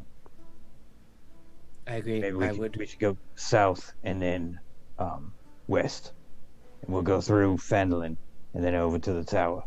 That way we can stop, maybe get some real rest, perhaps sell some of these items that we've acquired. I like That to makes check sense. on my book collection. So Yeah. I'd also really like to terrorize that town man a bit more. Right. Yeah. But during our lunch, can I just sit down and start identifying these two things that we picked up for the sake of convenience? Sure. I'm just looking at the time here, thinking that we should probably wrap things up. Okay. Because it is like almost 12:30 East Coast time. Yep. Yeah. Mm-hmm. I know I normally try to aim for 12:30 at the latest, so if I will just tell you what those are, I guess, and then we will wrap things up. Yeah. Sure. So there is a shield +1 Ooh. and a potion of invulnerability. Oh. Ooh. Very nice. Yeah, let's hang on to that one for sure. Does Malik use shields at all? I don't think so, right? No. Yeah, I'm not proficient in shields. I'd probably just hand it to Oh. Malik anyways and say, Actually, no. I could use the shield, but I'm not going to. I'm a two-sword guy. "When I hand you the Two-sword or shield," bow. and be like, "For the next time that a lightning bolt comes at you."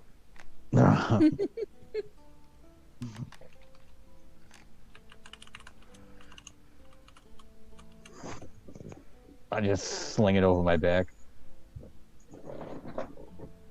You have resistance to all damage. I'm just telling you, Isel could finally live his dream of being actually tanky.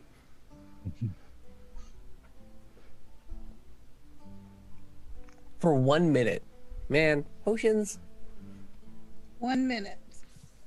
gotta make that minute So- count. That would be careful timing.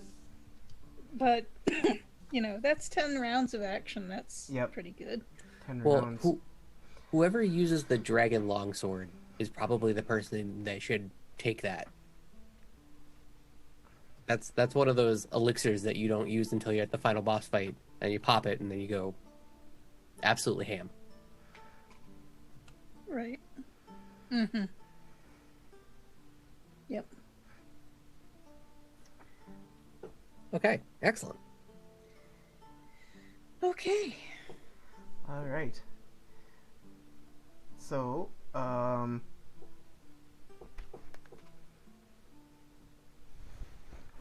fix my camera. There we go. That's a little better.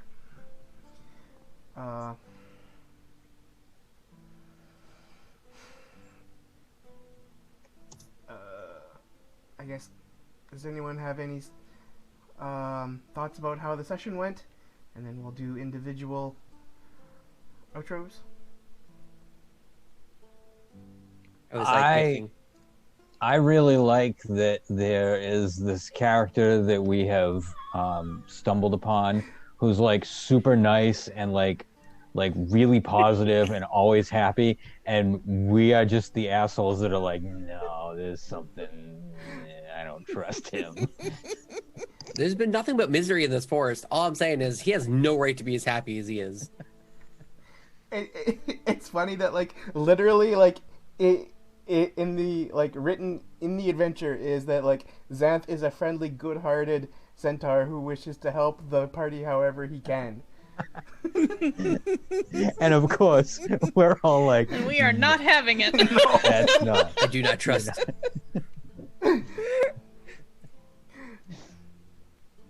It's fine. I thought of a plan. I thought of a plan. All right. Well, Triffid, do you have any other thoughts about the session and anything that you'd like to plug, like podcast stuff, as we do our wrap up here? Yes, I'm excited that we actually managed to stick together this whole time and not split up. So yay team. Yeah, that was a fun session. I think we had pretty good teamwork on our battle. It was a hard fight. We could easily have lost Roderick if we hadn't been able to rush in with healing after that fight. So yeah, I had fun tonight. Good. And I had 2 podcasts drop this week. One of them, I finally made a return back to the Skiffy and Fanty podcast. I discussed an early Samuel R. Delaney book, Captives of the Flame, with Sean Duke, one of the co-hosts of the podcast. Meanwhile, I should say, this has been announced on Twitter, so I may as well announce it here, that the Rising Tides of this channel, who hosts games on Sunday nights, has been made the co-host, one of 2, partnering with Sean Duke, of Skiffy and Fanty. He had been a member of the crew before, but now he's a co-host over there. So that's exciting. My other podcast that dropped this week was recorded last year. And if y'all remember, on Halloween, Arvin Alleron did a stream where he read aloud Edgar Allan Poe's short story, William Wilson. And I had actually recorded a podcast about that before Arvin's stream, and now finally, months later, SFF Audio has released our discussion of it. The audio there, the audio book of William Wilson is like 53 minutes, and then we talk about it for another 2 hours and change, and then go off on some tangents. But anyway, if anyone was interested by that story on Arvin's stream, if you want to hear a discussion about it, you can hear me and 3 or 4 guys talking about it. And I've recorded a few more podcasts too, but that have not dropped. So it's been a busy week for me. But that's what I've been up to lately. Well, that all actually sounds pretty interesting.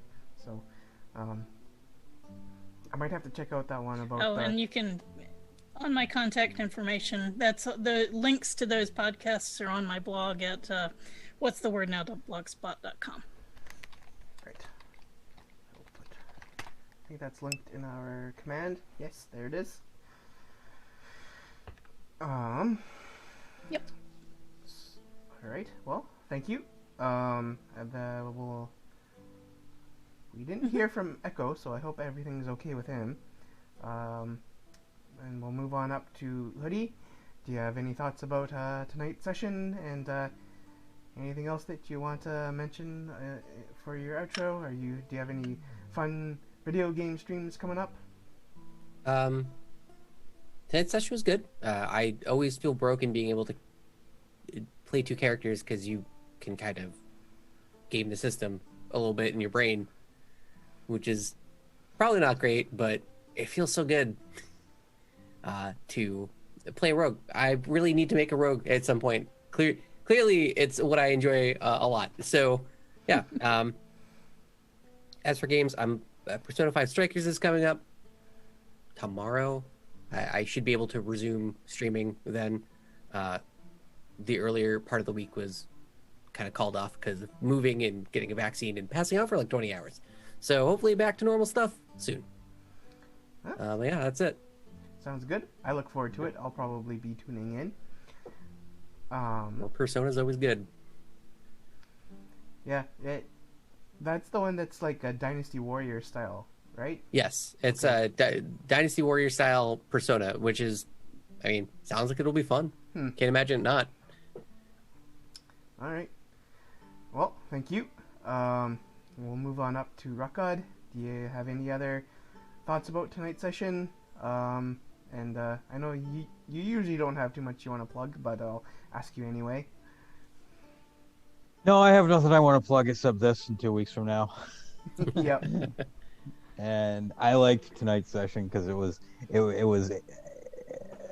just what I like. It's like where it's like half RP and half combat. Mm-hmm. Plus, I really like that we get to fight magic users. I mean, it's a bore, but it was still throwing magic at us, which was pretty sweet. I always like making saving throws. Yeah, that's fun.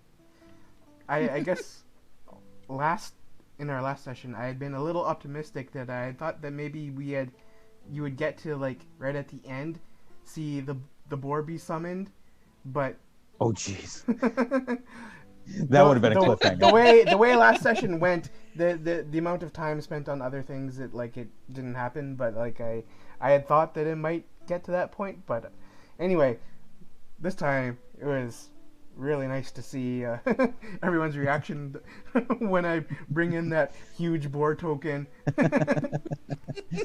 Terrifying. All right. Were there any other thoughts on tonight's session? Or was that it? No, I enjoyed the conversation that me and Isel had in the beginning. Right. And now Isel has a resistance to cold. Even more things. Oh yeah. Yeah. There you go. That one does require attunement, if I remember correctly, though. I don't know. We have it in our thing. We'll have to look at it. I'll have to double check that. All right. Well, thank you, everyone. For chat, make sure that you check out all of Arvin Elrond stuff. You can do !Arv things to find all of Arv's things, except I think the shop is not in that list. So you can do !Arv shop to find the shop, which mostly has Infinity and Beyond merchandise, last I knew. And is there maybe also just the... I'd actually have to go visit again. But there might be other stuff there too. And then you can do !Icarus for learning more about Arv's graphic novel, which is up for an award.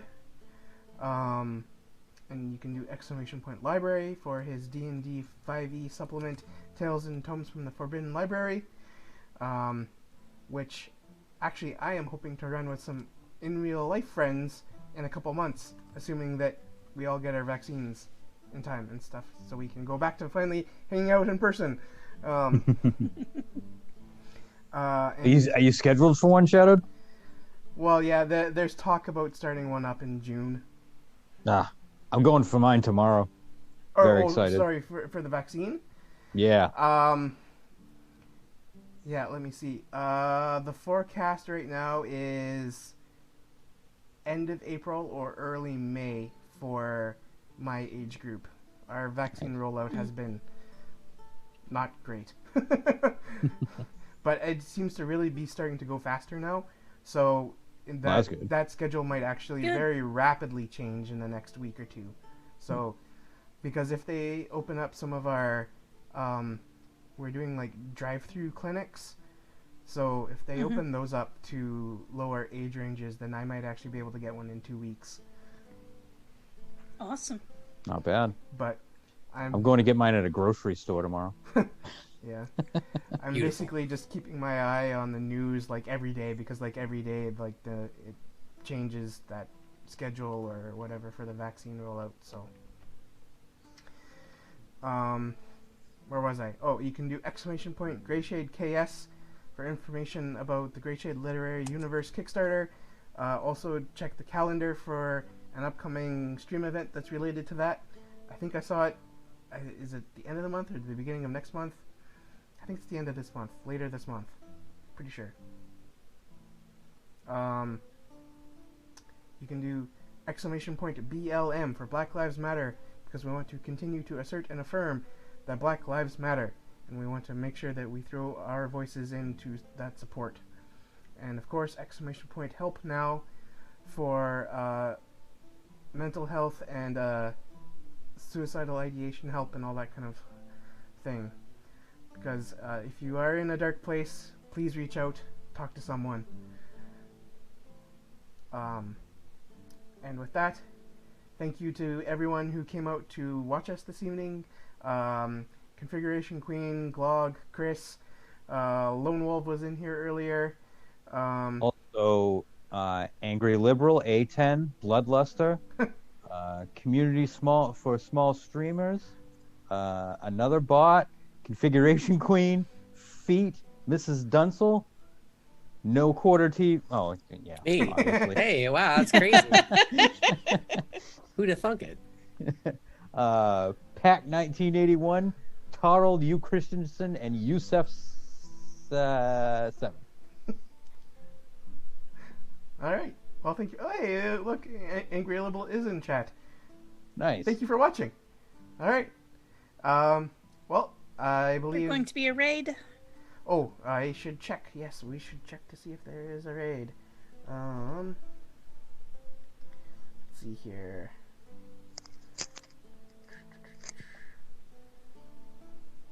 Who is online? Oh, yes, Angry Liberal. Uh-huh. So this Good game question. right here, that is an excellent question. So this game right here is just the four of us, right? But once every other month, Arvin Elron, who hosts the channel, who's the regular host of the channel, he runs a D&D game with anybody that wants to join. It's a one-shot, and you can be whatever. Usually they're low-level characters, they're like pre-made characters, but you can pick a character and play through the one-shot. Yeah, it's called D&D with Viewers, and there is one this month. I believe it's not this weekend, but next weekend. So yeah, a lot of people, there are a few rules for that. You must have a decent microphone. It's good if you have a camera, and of course a good internet connection. Some familiarity with the rules of D&D, or RPG in general. Yeah, we love to have newbies involved, and also, some veterans drop in from time to time. But it's a fun event. That's actually how I got selected to join this shadow crew is I had played one of the D&D with viewers and got invited here. So yeah, by all means, it's a fun time if you can make it when they have it the next time. In fact, I think. Well, looks like Kilgore Trout is online. No, I spelled it wrong. So we'll give. Yeah. Kilgore... If you do exclamation calendar, it'll pop up. Yep. Go check out the calendar. See if I can spell it right. Oh. Twice. Alright. Well, Kilgore Trout is online, so we'll go give him a raid. So you can do !ARV raid to see the regular raid message if you are not a subscriber to Arvin Elron's channel. But if you are a subscriber, you can do !subraid to see the raid message for that.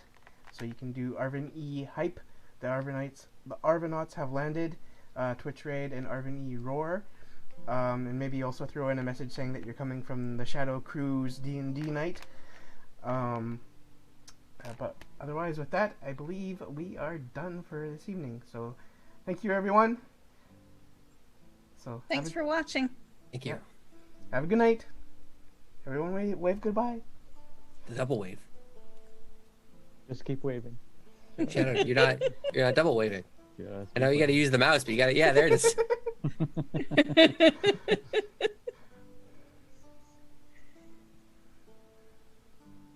I'm waiting to see.